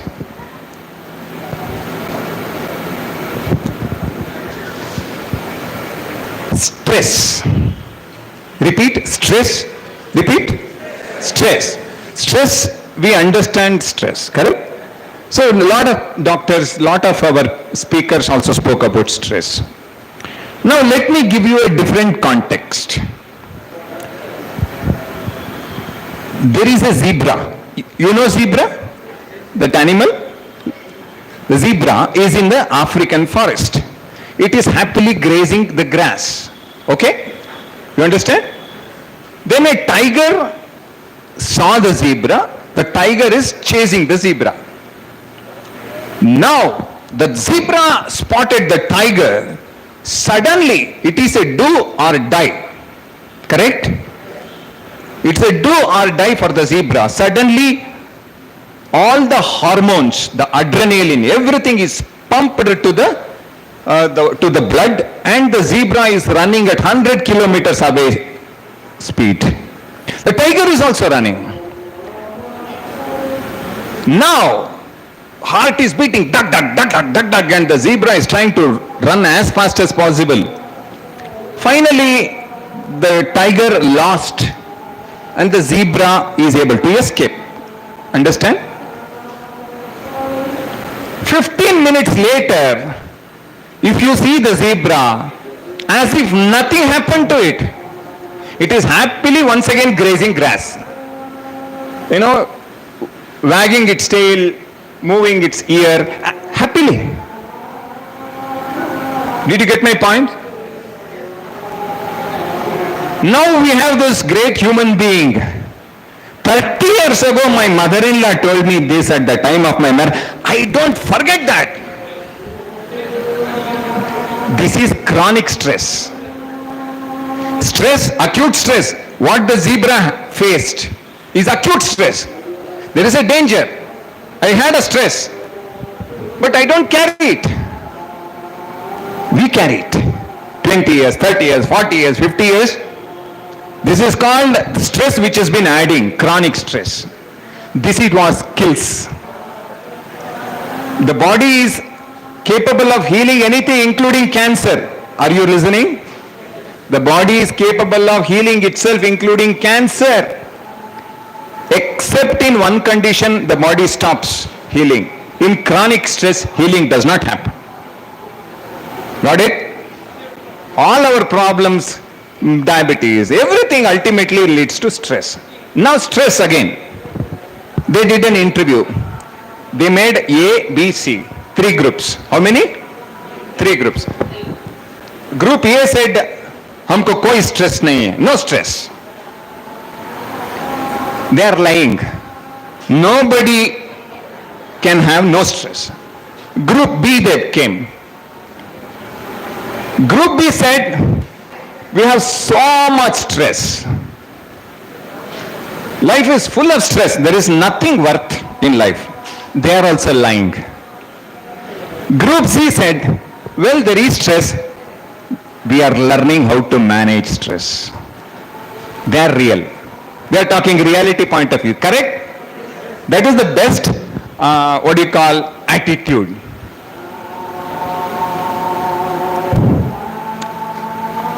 There is a book, You Are Your Own Placebo. Please go and read it. Where so many things, they made 2 groups. One group, they did bypass surgery. Second group, they just made a cut in the chest, no surgery. In fact, group A, which had a real bypass, they died much earlier. Total knee replacement. One group, they actually did total knee replacement. They cut the knees. Another group, they just made a cut on the skin. They sutured it. This group got better. Without anything. So, what does it tell you?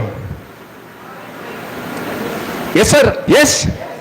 And this is written by a doctor, Joe Dispenza. He met an accident. His spine got multiple fractures. 8 best doctors said you will never walk. While lying down on the bed, he went on imagining as if his spine is getting better and better and better. When they took MRI, 80% was better. Those doctors said, you will never walk. Today he is touring the world giving lectures like me. He wrote a book. Clap.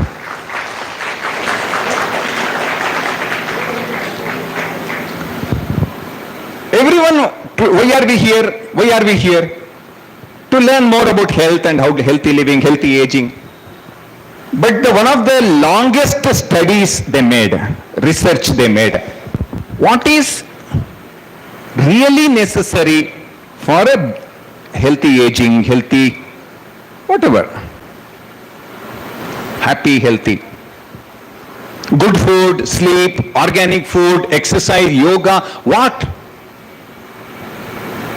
They finally discovered good relationships is the fundamental factor. Social relationships. Everybody, within the family, outside the family, that is why in the previous slide, they said how you contribute to the society. Correct?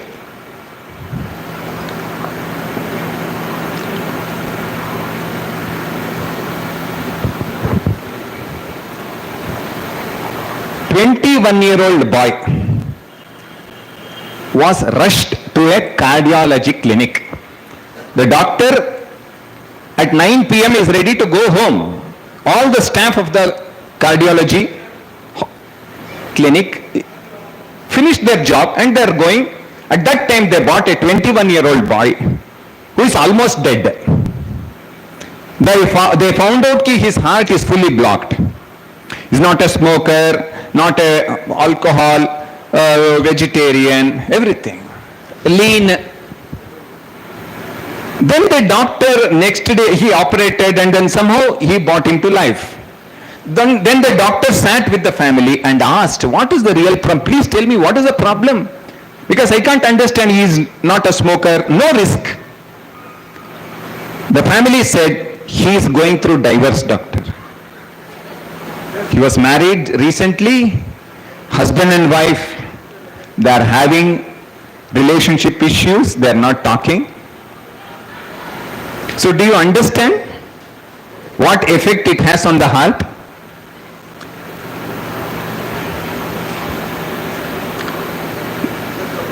Now we talk about coronary artery angiogram, that this. The coronary artery of the heart becomes narrow. That is the reason for all the heart attack and other things. Now the latest research says if you are narrow-minded, your coronary arteries will also be narrow. Clap.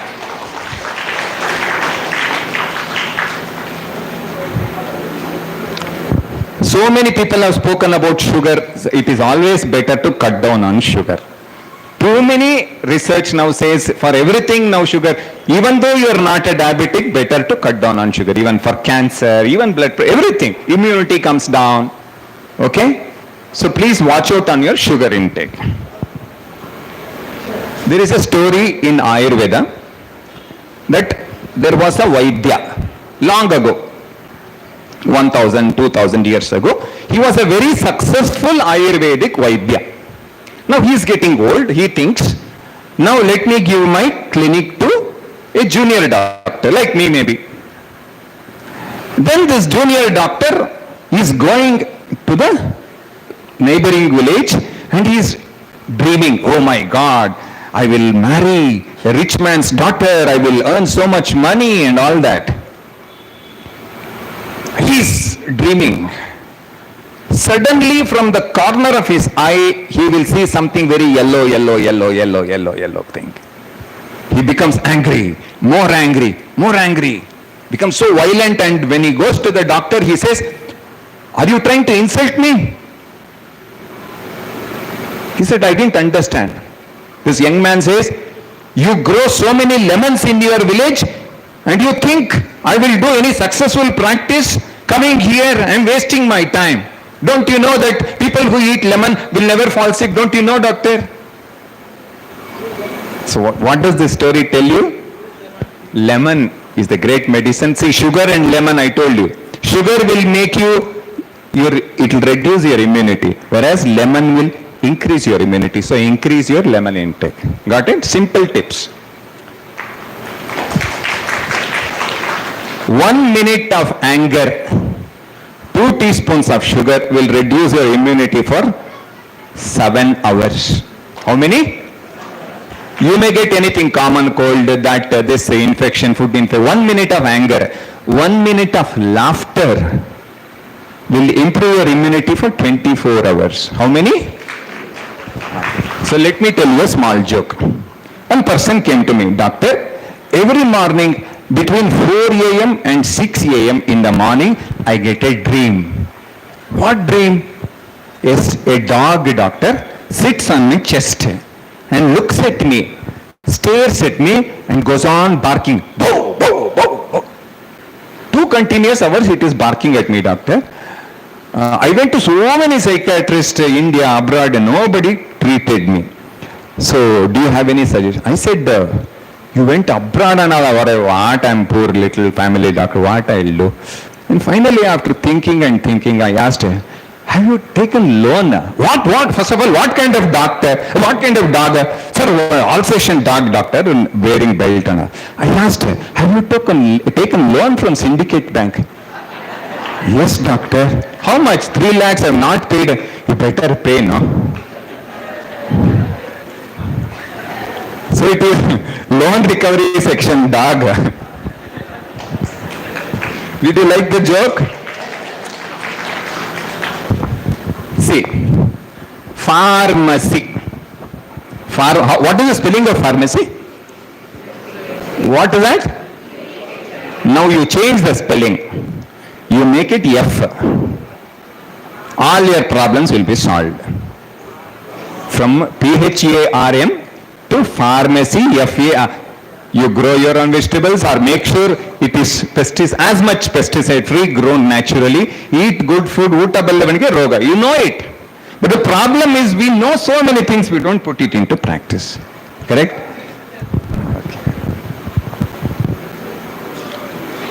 Swamiji was kind enough to spare 10 minutes to me.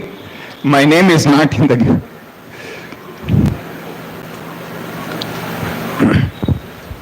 See, two scientists in 18th century. One was Louis Pasteur. Louis Pasteur said, all the medical diseases are due to germs, that is microorganism, bacteria. Everything you blame it on germs. It is called the germ theory. Got it? What is it called? Germ theory. Because of which you take so many antibiotics, you take vaccine, everything, yes? Now there was another person who said, his name was Antoine Béchamp. Antoine Béchamp.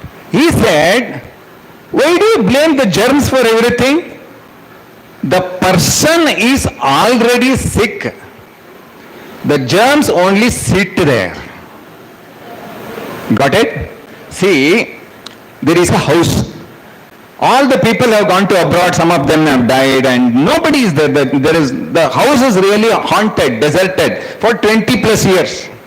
You know, the trees, the leaves are falling and then everywhere spider cobwebs and the snakes are there, cockroach is there, everything is there. Now the snakes, cockroach and all are there because nobody is living in the house, or because of the leaves falling, because snakes came. It is not that because of these things the people went to foreign countries.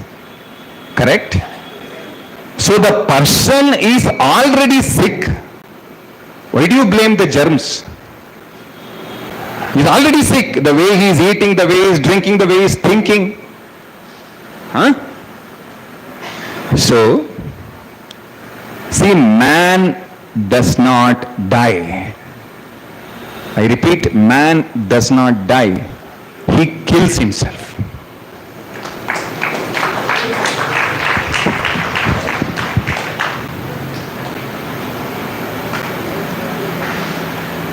There was an old age home, real story.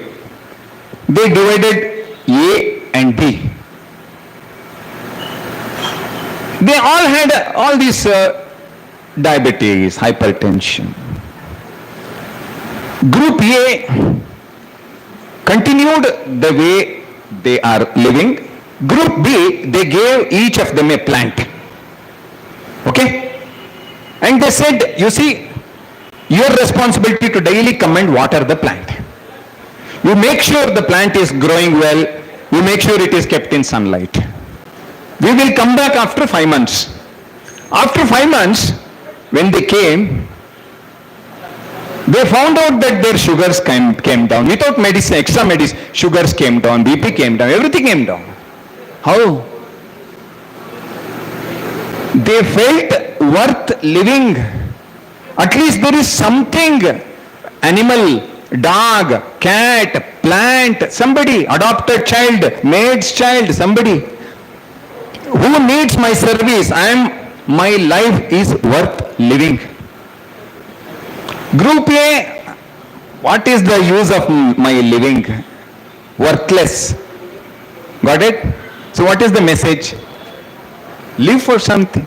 Similarly, in another old age home, again real life story, there was, not an old age home, this is a hospital. There was a lady whose medical condition no doctor could discover. Nobody discovered.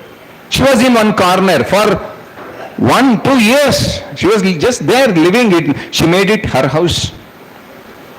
Finally, some good-hearted ladies club people came. They saw her, they gave her a good dress. some shawl, some sweater, some good sari, some whatever.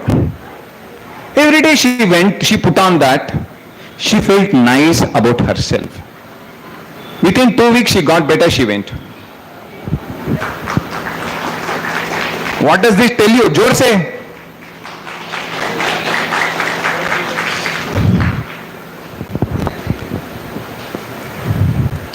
See, with respect to old age, with respect to aging, unfortunately what happens is the person tends to talk much, tends to interfere in every affair of the family. The energy of the body in every part comes down, except one part, tongue. All the energy sits there. So बहुत बात करता है.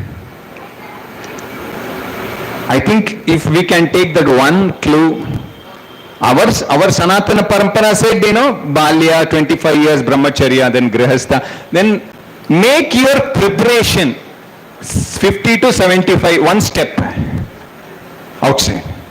75, both steps. You live as a sannyasi. But people don't want to give up, no. There was one more joke, are you okay? You like jokes? Jor se bolo, yes. There was a road. There was a house in that road. And near the gate, somebody has come. Amma, uta kodamma. थोड़ा खाना दो, कुछ तो दो. The daughter-in-law is telling, अरे कुछ नहीं, जाओ, nothing, go. Amma, please give me something. Then this is going on 10 minutes. The mother-in-law of the house is standing there, still watching. She'll finally clap and hey, what is that? He's running. She's doing some shopping, so many bags she has. She says, take up all this. Uta, taking up. And he's coming behind her. Then she says, keep it inside. He'll keep it inside. She says, now go out. He'll go out. She'll bang the door. Now you go. Nothing. Amma, then why did you bring? See, even to say no, I have to say, avo yarda? Netu vandu ponnu, avo yaru solradhukku? This is called ego. Thank you so much. I bow down to Ram. Did you like it? I thank Maharaj for giving me this up. Thank you. Thank you very much, Dr. Ramakrishna sir, for having interspersed your talk with a lot of examples which are very much relevant to all of us here. So especially the younger ones who are facing how to cope up the stress like animals. Basically the zebra example was very apt, and also now presently the youngsters are facing more of such problems. So we are thankful from Ramakrishna Ashram also. Kindly accept this gift from Adhyaksh Maharaj.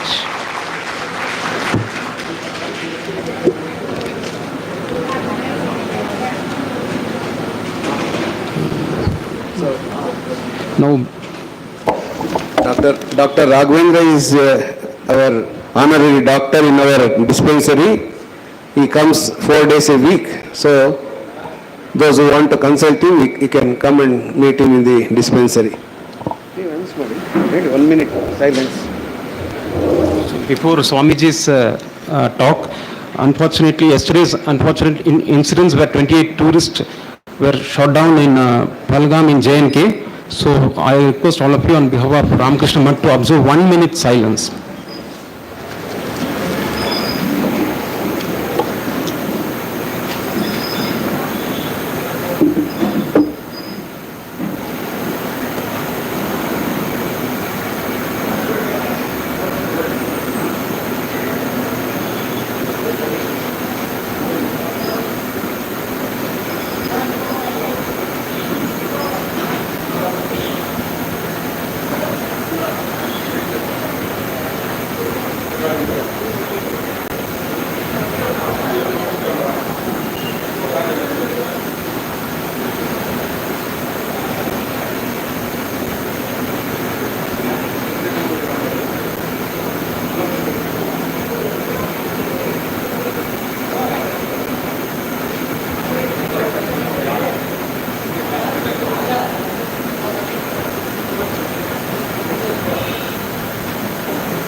Om Shanti Shanti Shanti Hari Om.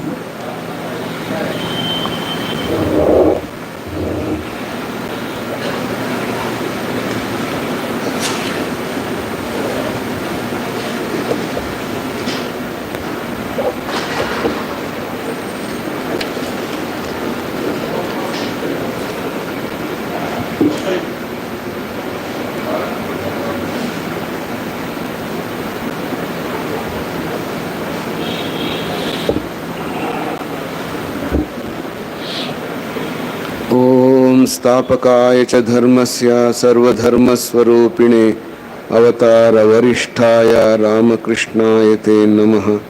जननीं शारदां देवीं रामकृष्णं जगद्गुरुं पादपद्मे तयो श्रित्वा प्रणमामि मुहुर्मुहुः।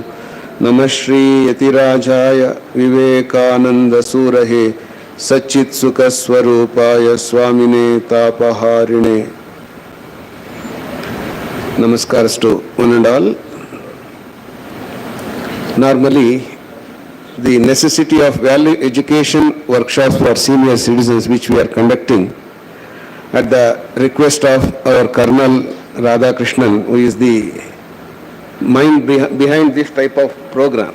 He has been telling me for last more than a year about Swamiji Ramakrishna Mission should do something for the welfare of the senior citizens. This workshop is as a result of his request. Though our Ramakrishna Mission across the country and the world, we are doing some work for the senior citizens also, because the general public consists of senior citizens also. But specifically, this is the first time so far I know that Ramakrishna Mutt is conducting such a value education workshop. Normally, when we tell education, it is meant for kids, for the adolescent children. This is what we think. But in this life, in our life journey, it is a continuous learning. Swami Vivekananda called Sri Ramakrishna as Avatara Varishtha. Such a person says, Javat Bachi Tavat Shiki. As long as I live, so long do I learn. Even a Avatara Varishtha can tell that one what to speak of us. Just because we are aging, has taken place, we may be 60, 70, 80 years, that doesn't mean that learning should stop. It is a continuous process. Many things we can learn from even the kids, from the younger generation also. So this we have to keep it in mind. Otherwise, our ego will not allow us to learn anything. Hami sab janta, I know everything. This type of attitude is there, so we cannot grow. So that's why whenever Sri Ramakrishna says the water will not stay on the mound or the hill, only when the ground level only it is staying water. That means God's grace will not stay when the ego is strong. Only when we become humble, that we practice humility, then God's grace will descend on us. This is what Sri Ramakrishna says.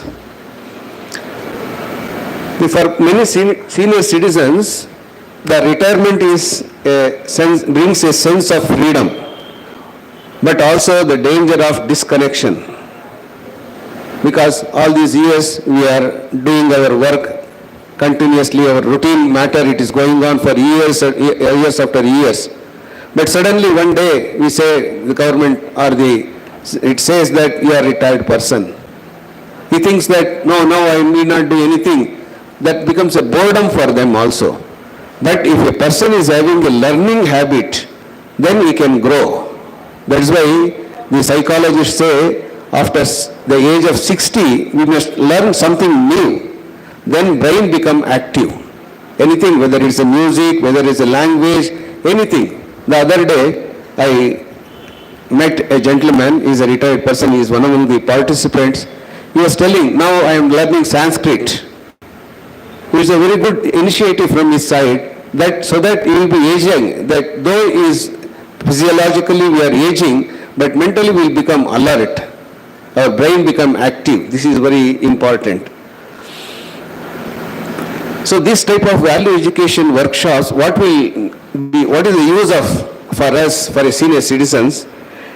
It encourages seniors to reflect on their life's experiences, reconnect with what matters most to them, and re-engage with their community from a place of wisdom and intentionality. These workshops can explore values like empathy, patience, forgiveness, resilience, and mindfulness. These are the living practices one can practice. Regarding the values concerned, the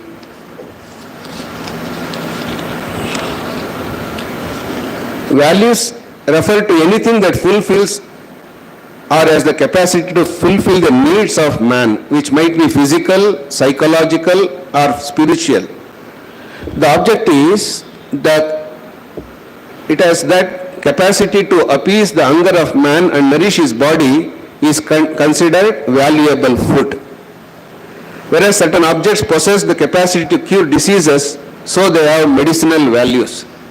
There are certain rules and regulations meant for the moral growth of man, and they are moral values. So values are always related to human needs.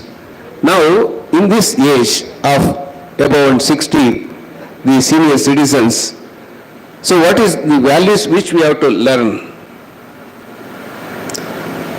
Old age is not just a disease in itself. Many people, they think that, oh, why this old age, all sickness and other things. But as our doctors and many speakers were telling, it is a question of mind. How you are going to train your mind, that depends upon how more comfortable, how more happy you are in your old age. That is a state of mind. One is physically, we may be, so many diseases may come and other things. But by the developing our mind, training of our own mind, many diseases can be controlled. There was a doctor called Dr. Alexis Carrel. Swami Jagadatmananji in this book, Badukalu Kaliyiri, in the English version, Learn to Live. He mentions about this doctor. He is a Nobel laureate doctor. He mentions about a quotation from his book. Prayer is the most powerful form of energy one can generate. It is a force as real as terrestrial gravity. I have seen men lifted out of melancholies and diseases by serene effort of prayer. Just like hydroelectricity or nuclear energy or the thermal energy, what not, we are getting, even now solar energy is becoming a big thing. So through that we generate electricity and so many things we are getting. But this doctor says, prayer is the most powerful form of energy one can generate. It is in our hands. We can do that. Because how can you do that? That is by connecting to your roots. Swami Vivekananda says, each soul is potentially divine. The goal is to manifest this divinity by controlling nature, external and internal. Do this either by work or worship or psychic control and be free. This is the whole of religion. All the other things are but secondary details, whether doctrines, dogmas or rituals or books or temples or forms are but secondary details. How we can connect ourselves with this divinity? This is the question. Once you do that one, then you will be not murmuring about your physical illness and other things. You can face boldly whatever the adversity it comes. Swami Sri Ramakrishna Paramahamsa also told, the God realization is the aim of life. Ishwar Darshani Jivaner Uddesho. God realization is the aim of life. This is the primary goal of life. Hani madi kollabedi uchchappagalira anta nama dasaru heltare.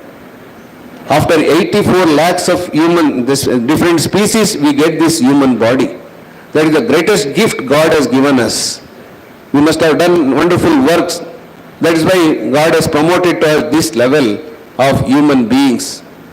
Our Upanishads call it as that you are the children of immortal bliss. Amrutasya putraha. Shunvantu vishve amrutasya putra aye dhamani divyani tastu. Our Upanishad ages rishis call, you the children of immortal bliss. Listen, what is that? I have seen that infinite one. You can also see. This is what the clarion call it gives. Sri Ramakrishna also gave such a clarion call at Dakshineshwar when he realized Goddess Kali and practiced other types of sadhanas and even the other religions also. At the end he says, he went to the Kuti body, there is a office building in the Dakshineshwar precincts, Kali temple precincts. He went up and towards the Calcutta, facing the Calcutta, he is calling, Banni makkale yelliddira, ನಾನು ಏನು ಅಮೃತ ರಸವನ್ನು ಪಡೆದಿದ್ದೇನೆ ನಿಮಗೂ ಕೊಡಬೇಕು ಅಂತ ಬಯಸಿದ್ದೇನೆ, ಬನ್ನಿ ಬನ್ನಿ ಅಂತ ಕರೆ ಕೊಡ್ತಾ ಇದ್ರು. Probably that call is making all of you come here to the precincts of the Ramakrishna Math Alsur to take that bliss, to that Amrita. This is what Sri Ramakrishna has made our life so easy. The spiritual life is very, very easy according to him. It's not so difficult compared to the Swami Brahmananji says, when compared to the students which they try hard to pass the examination with flying colors, compared to that it is nothing, Swami Brahmanandaji says. So that's why now how to concentrate on the primary goal of life, you have to concentrate on that in this old age. Because when you were in full power, people used to listen to you. But when the power goes, so nobody listens to you. That you have to keep it in mind. For that, one beautiful story which I read recently, I would like to share. A IAS officer was there. He was posted from other states to the Delhi central government. Then people used to bring so much of gifts to him during that, when he stayed in Delhi, that whole room should be occupied with the gifts, dry fruits and so many things they used to bring.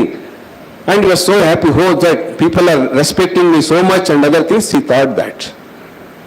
But one day, he saw one Deepavali day, he is waiting till 2 o'clock, nobody came.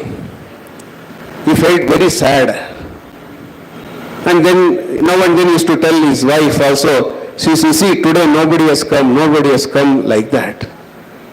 That happened to be, by that time he was a retired person. Till the previous year he was a working IAS officer, till then he did not come.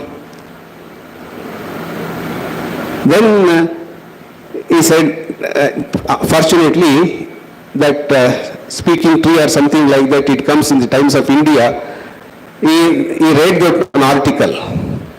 If that article goes like that, once a person carried some deities on a donkey to a temple, by seeing all the deities on the donkey, they were all people on the way, they were offering pranams to that deities actually, but the donkey thought that it is all the people are showing respect to the donkey.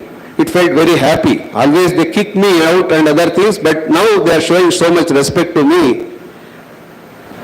It went, and then the deities were kept in the temple, and while coming back, the person thought that, so why I will go empty-handed, I will carry the wood on the donkey. So then we are coming back.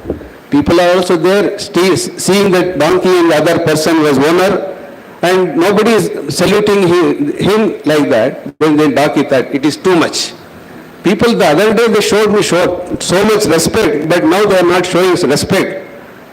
Then it started screaming.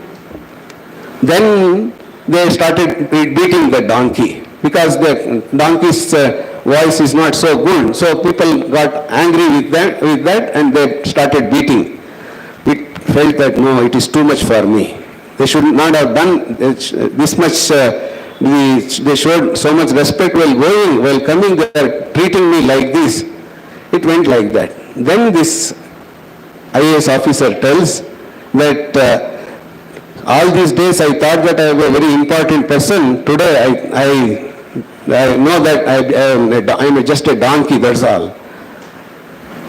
So this, he told his wife, because since morning he has been telling nobody has come, nobody has come. Now I understood that I am a donkey. That housewife, his wife, he says that all these days I was telling you that you are a donkey, you did not listen. Only after reading the paper you came to know that you are a donkey. So this is in the old age, this type of the reactions also you have to see from your own wife and children, all those things, but how to keep calm and cool. All these days I am a very important person, now I have become nobody. Only in the Atman level, only we are become the really equal. All other things, only power, positions, people will give respect. All otherwise, you are just thrown out. It is just like a tissue paper. You are used, one of our senior Swamiji from America, he came, Belur Math, just before his death he came. Once he was telling me, you see, people gave so much to the world, so much to the society. When they become old, they look with contempt, such people, though they have done so much to the society, this is like a tissue paper they are using as. Same, our family also used like a tissue paper and then they will throw it out. Only we attach to our roots. That is, our root is a divine. Swami Vivekananda says, each soul is potentially divine. We have to go back to our divinity. Then only we will be able to know that, so we are also something great. There only that similarity will be there, equality will be there. Otherwise, we are just like a story of a donkey, we have to think like that. No, I am also something great. That feeling, I am the child of Divine Mother, I am child of Sri Ramakrishna, I am child of Sri Sharada Devi. Like that, this type of feeling only will give elevating atmosphere. Otherwise, if you depend upon the world, it will treat like you. So that's why Swami Brahmananda ji used to tell, if you do 99 good things to the world, if you don't do one good thing, they will just forget all the 99 things, always criticize for that one thing. Whereas God, if you do 99 wrong things, if you do one good thing, He will remember that. So that's why only relying on God, only we will get peace of mind. That is very, very important in our life. That's why Swamiji says, you have to always remind yourself that I am the divine, the divinity is there in me. Once you have that experience, either by Raj Yoga, Bhakti Yoga, Gnana Yoga, Karma Yoga, these are all things to be started from the young age itself. Many think that in the old age I will learn, but it's not so easy. But in the young age itself we should have learned, but we need not worry about it. Sri Ramakrishna has given a wonderful confidence to us. If a room is filled with darkness for thousands of years, a one light candle will light that entire thing. So that's why by grace of God, anytime it may come. So we need not worry. Though I have seen the 68 years I did not call on God, now at least I am repenting, I should have done by this time. But now, if you repeat that from today onwards, if you go on calling on God, then definitely you can also reach God. Only by reading the Gospel of Sri Ramakrishna Vachana Veda, we will understand that anyone can see God. Whereas our Upanishads and some of the books which tell us that without sadhana chatushtaya, all those things, we cannot even enter the study of Upanishads. Whereas Sri Ramakrishna says, only earnestness is enough for you to go towards God. When that earnestness comes, Vyakulata, then we can go towards God. This is what needed. Now, this type of value education workshops will give us this identity, how to know our identity with God. Either we can think of God as our father or mother, or even God as our child, whatever it is there, then we can who is God and what I am. If this relation is known, that you are connecting that link, this is what is needed at this age. And Sri Ramakrishna is so gracious, if we go one step, he will come 10 steps.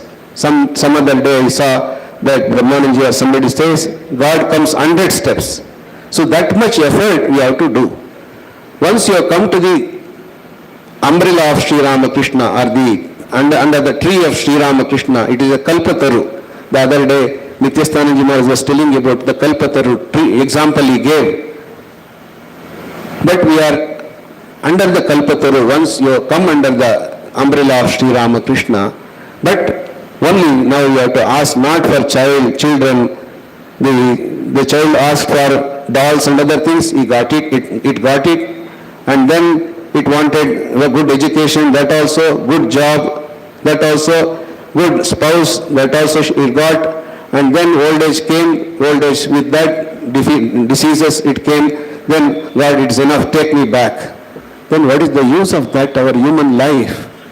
Sri Ramakrishna says, God realization is the aim of life. ಭಗವತ್ ಸಾಕ್ಷಾತ್ಕಾರವೇ ಜೀವಿತದ ಗುರಿ. ಅದನ್ನು ನಾವು ಪಡೀಲಿಕ್ಕೆ ಪ್ರಯತ್ನ ಮಾಡಬೇಕು. ನಮ್ಮ ಮುಖ್ಯ ಉದ್ದೇಶ ಆ ಭಗವಂತನ ಹೇಗಾದ್ರೂ ಏನಕೇನ ಪ್ರಕಾರೇಣ ಭಗವಂತನನ್ನು ಸ್ಮರಿಸಲಿಕ್ಕೆ ಪ್ರಯತ್ನ ಮಾಡಬೇಕು. ಅದಕ್ಕೋಸ್ಕರ ಶ್ರೀರಾಮಕೃಷ್ಣರು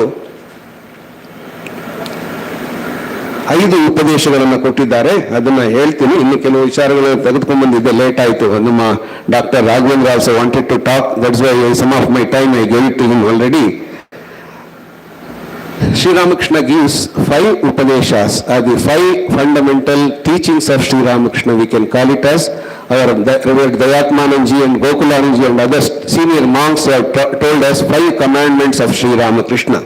Just in brief, I would like to tell and wind up the talk. These 5 teachings are, one is constantly repeat the name of God. ಭಗವಂತನ ನಾಮಸ್ಮರಣೆಯನ್ನು ಸದಾ ಮಾಡುತ್ತಿರು. ಸೆಕೆಂಡ್ ಒನ್, ಆಗಾಗ್ಗೆ ಸತ್ಸಂಗ, ಸಾಧು ಸಜ್ಜನರ ಸಹವಾಸವನ್ನು ಮಾಡು. ಥರ್ಡ್ ಒನ್, ನಿರ್ಜನವಾಸ, that go to solitude. If you are there in the house, always constantly this worldly talk and other things, everywhere it is there.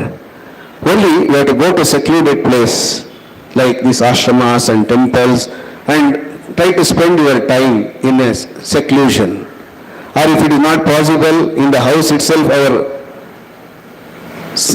Devar Kone athwa shrine will be there. You can sit there some time and spend time without talking about any worldly thoughts and other things. That also it is, Sri Ramakrishna is to tell, Bani Mane Kone. Bana means that Kadu. Nowadays we cannot go to the forest. The people, forestry will catch you. And Bani Mane, that in the inside of your own mind, you may be sitting in the city, in the bus, in the metro station, metro rail, but you can think of God. You can give your mind on God. Kone, in the room, in a corner of your house, you can sit there quietly and think of God. Repeat the name of God. This is the third teaching. Fourth teaching is Sadasad Vichar. Nobody is mine. All these days I thought that these are all my children, they will look after me when I become my old age, but they are interested in your property, not in you. Somebody also told, Mother, everybody, your son, your daughter-in-law, they are all looking after you very well. I am very glad to see that one. No, because they are not looking after me, not because of love and other things, because my property is here in my name, that is why they are looking after me like that. These are some of these sarcastic remarks, but it is true, it happens in the day-to-day life. That is why we have to be very careful in the old age. Don't commit the mistake of handing over everything. I know some of the people, I have given everything to my children and now I am a free person. But it's goodness if the children maintain that status and looking after the parents, it is very wonderful. Then you also can devote your time for sadhana and japa, dhyana, etc. But it is not the case. When the living example I can tell you about Singhania, Raymond's 13,000 crores property owner is now nobody. He is in a rented house, I was told, I read somewhere. So that is why we have to be very careful. At the same time, Sadasat Vichara should be there. Nobody is mine. All these days I have done my duty to my children, my grandchildren. Now I have to look after myself. One of our senior devotee in our Pennampeta was there for a long time. One Uttappa, his name. His father Kushalappa. It seems he has done a lot of dana, that charity. Everywhere if you go in different parts of Coorg, his dana is there. We can see one hall will be there in his name and another Kodava Samaja, if you go there also it is there like that. By seeing such the charity of his father, once this Uttappa asked him, his father, ಅಪ್ಪ ಎಲ್ರಿಗೂ ನೀನು ಕೊಡ್ತಾ ಇದ್ದೀನಿ ನಮ್ಗೇನು ಉಳಿಸ್ತೀಯ ಅಂತ ಹೇಳಿ. You see, I have to prepare myself to go there above. But by go and see your mirror, what I have given you. This you will understand. But I have to prepare myself for going there above. This is what charity. Many people, they don't want to part their money. Thereby, crores of people will be, money will be there. That will be just swallowed by somebody for misdeeds and all these things. That's why during the lifetime itself, that one should utilize his hard-earning money for better purposes. Better people are living in so difficult situation. We have so many people, they come, they cannot pay their children's school fees, or sometimes medical facility fees they cannot give. Such people, so many people, they come. That's why one of our senior Swamijis, Vice President Swamiji, recently he was in Great Center. He was telling, it seems, one of the devotees attended he from Bangalore, he told, everybody has got excess time or free time, excess energy, excess money, and that knowledge, excess knowledge also, you are all filled with knowledge. You are the knowledge bank. Our Radha Krishna repeatedly tells that elderly people have got knowledge. How they can give it to the society back? That we have to give some avenues for rendering that knowledge. That is also. They don't want any money. Even their children, they say, I don't want your money. At the same time, they have got knowledge, that rich experience they have got. Now we are trying to find out some avenues by which you can contribute to the society, how you can impart your knowledge to the youngsters, younger generation. That also it is a challenging work which our Radha Krishna has given us. Let us see. And also, in fact, I have told him to write it in all in writing. Then we will try to work out how best we can do, serve the senior citizens. All those things are there. So time is up because already yesterday, because of our Vasanta Kumar's very valuable speeches, you could wait till 2 o'clock. I don't want to make you to wait till 2 o'clock. Now I will wind up because tomorrow also I am going to speak. That I will try to concluding remarks as some of the things I would like to tell. Now with this I try to wind up speech by offering my pranams to Bhagavan Sri Ramakrishna, Holy Mother Sharda Devi and Sri Swami Vivekananda. Jai Shri Bhagavan Ramakrishna Deva ki Jai. Jai Shri Sharda Mai ki Jai. Jai Srimad Swami Vivekananda Maharaj ji ki Jai. These are some of the, while going through some of the books I found is very useful for you people. One is Healthy Aging by Swami Satya, edited by Swami Satya Swarupananda, that article, and another one Healthy Values Living Swami by Tathagatanand ji, and also Badukalu Kaliri. It is in English also, Telugu, Tamil, Malayalam, all the languages it is available. Badukalu Kaliri, particularly the second chapter, second portion of this book, there it mentions about, the first chapter is Prayatnadinda Paramartha. We can achieve anything by practice. Second one, Nimmalli Apara Shakti ide. Because God resides in you. Each soul is potentially divine, means the divinity is there already. Which divinity? The Lord, the Paramatma, who is running this entire universe, that it is there in the small kidi rupa. Adanna ನಾವು ಅರ್ಥ ಮಾಡಿಕೊಂಡ್ರೆ we need not worry about it, because God is there in me. I am not lonely. This loneliness also comes, is one of the diseases for the elderly people. Once they know that God is within me, one just example I want to give, and then it will be, once I went to Tirupati. There at the foot of the Tirupati, by walk I wanted to go, then they put a big board. It was then 30 years before. The don't go alone, the other thing, wild animals and other things are there, and so many things, instructions they have given.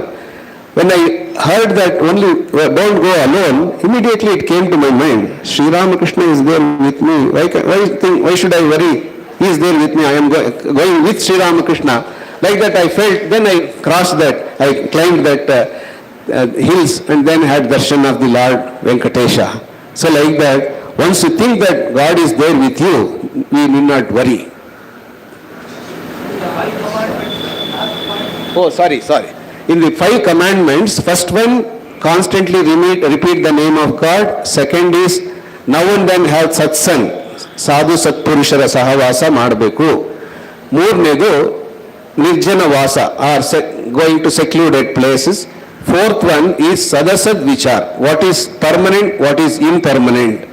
Now you have understood at this age what is permanent thing. All other things are the secondary only. God alone is real, all else is illusory. Fifth one is nishkama karma, that selfless work, karma yoga, according to Swami Vivekananda, karma yoga. Do your duty, live with your wife, husband and children, all those things, but think in your own mind that they do not belong to me. I belong to God. He gives a classic example. A rich man's, the housemaid, she works, she comes from the slum area, she goes to the house, big landlord's house, she works there. She takes care of all the properties, even including their children. She takes care so much that they think that as if she is my mother. That love and affection also she shows. So when any visitor comes, she will take, no, it is my house, it is our house, like that she shows them. But in the art of arts, she knows that it is not mine. It is not she really telling that it is our house. But in spite of that, she knows that this is not my house. My house is there in this slum area. Like that, we have to take care of all the family and live happily with them. At the same time, we should know that God alone is ours. These are all only in the Nataka company, that in a play, we have come to play different roles as husband, wife, or the father, mother, children. All this, we have done our duty. Particularly when you have done your duty till now, you will be more happy. Even otherwise also, you can just repent and pray to God, so far I have not done my duty properly. Please forgive me. Now onwards I understood that you are the real essence of my life. I will try to concentrate on you. With this also, if you proceed, God is there always to protect you, guide you and lead you. Thank you very much.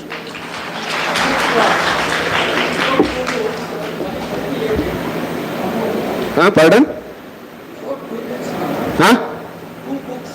Yeah, this is Healthy Aging by Swami, edited by Satya Swarupanandji. Healthy Values for Living, Healthy Values of Living by Swami Tathagatanandaji, and Badukalu Kaliri, Learn to Live. These are the particularly third chapter, Chinteya Chiteinda Paragi. That chapter is there. In the old age, Chinte ನಮಗೆ ಜಾಸ್ತಿ ಆಗುತ್ತೆ. ಅದನ್ನು ಬಿಟ್ಟು ನಾವು ಭಗವಂತನನ್ನು ಸ್ಮರಣೆ ಮಾಡಲಿಕ್ಕೆ ಪ್ರಯತ್ನ ಮಾಡಿದಾಗ ಸರಿ ಆಗುತ್ತೆ. ಮತ್ತೆ ಪ್ರೀತಿಯ ಪ್ರಚಂಡ ಪ್ರಭಾವ, another topic is there. and then miracles do happen, and ಬಿತ್ತಿದಂತೆ ಬೆಳೆ ಸುಳ್ಳಲ್ಲ. What we sow, do we reap the same thing? All these things are there. So try to read these books. In the old age, reading books is very, very useful for the peaceful living. Pardon? Books are available. Thank you, Swamiji, for your enlightening speech on value education for senior citizens. You gave plenty of examples which are all highly relevant, and we will all connect to our roots, as Swami Vivekananda told, that we are all potentially divine. The only thing is we have to control the nature, and we will do it, Swamiji. Thank you so much, Swamiji.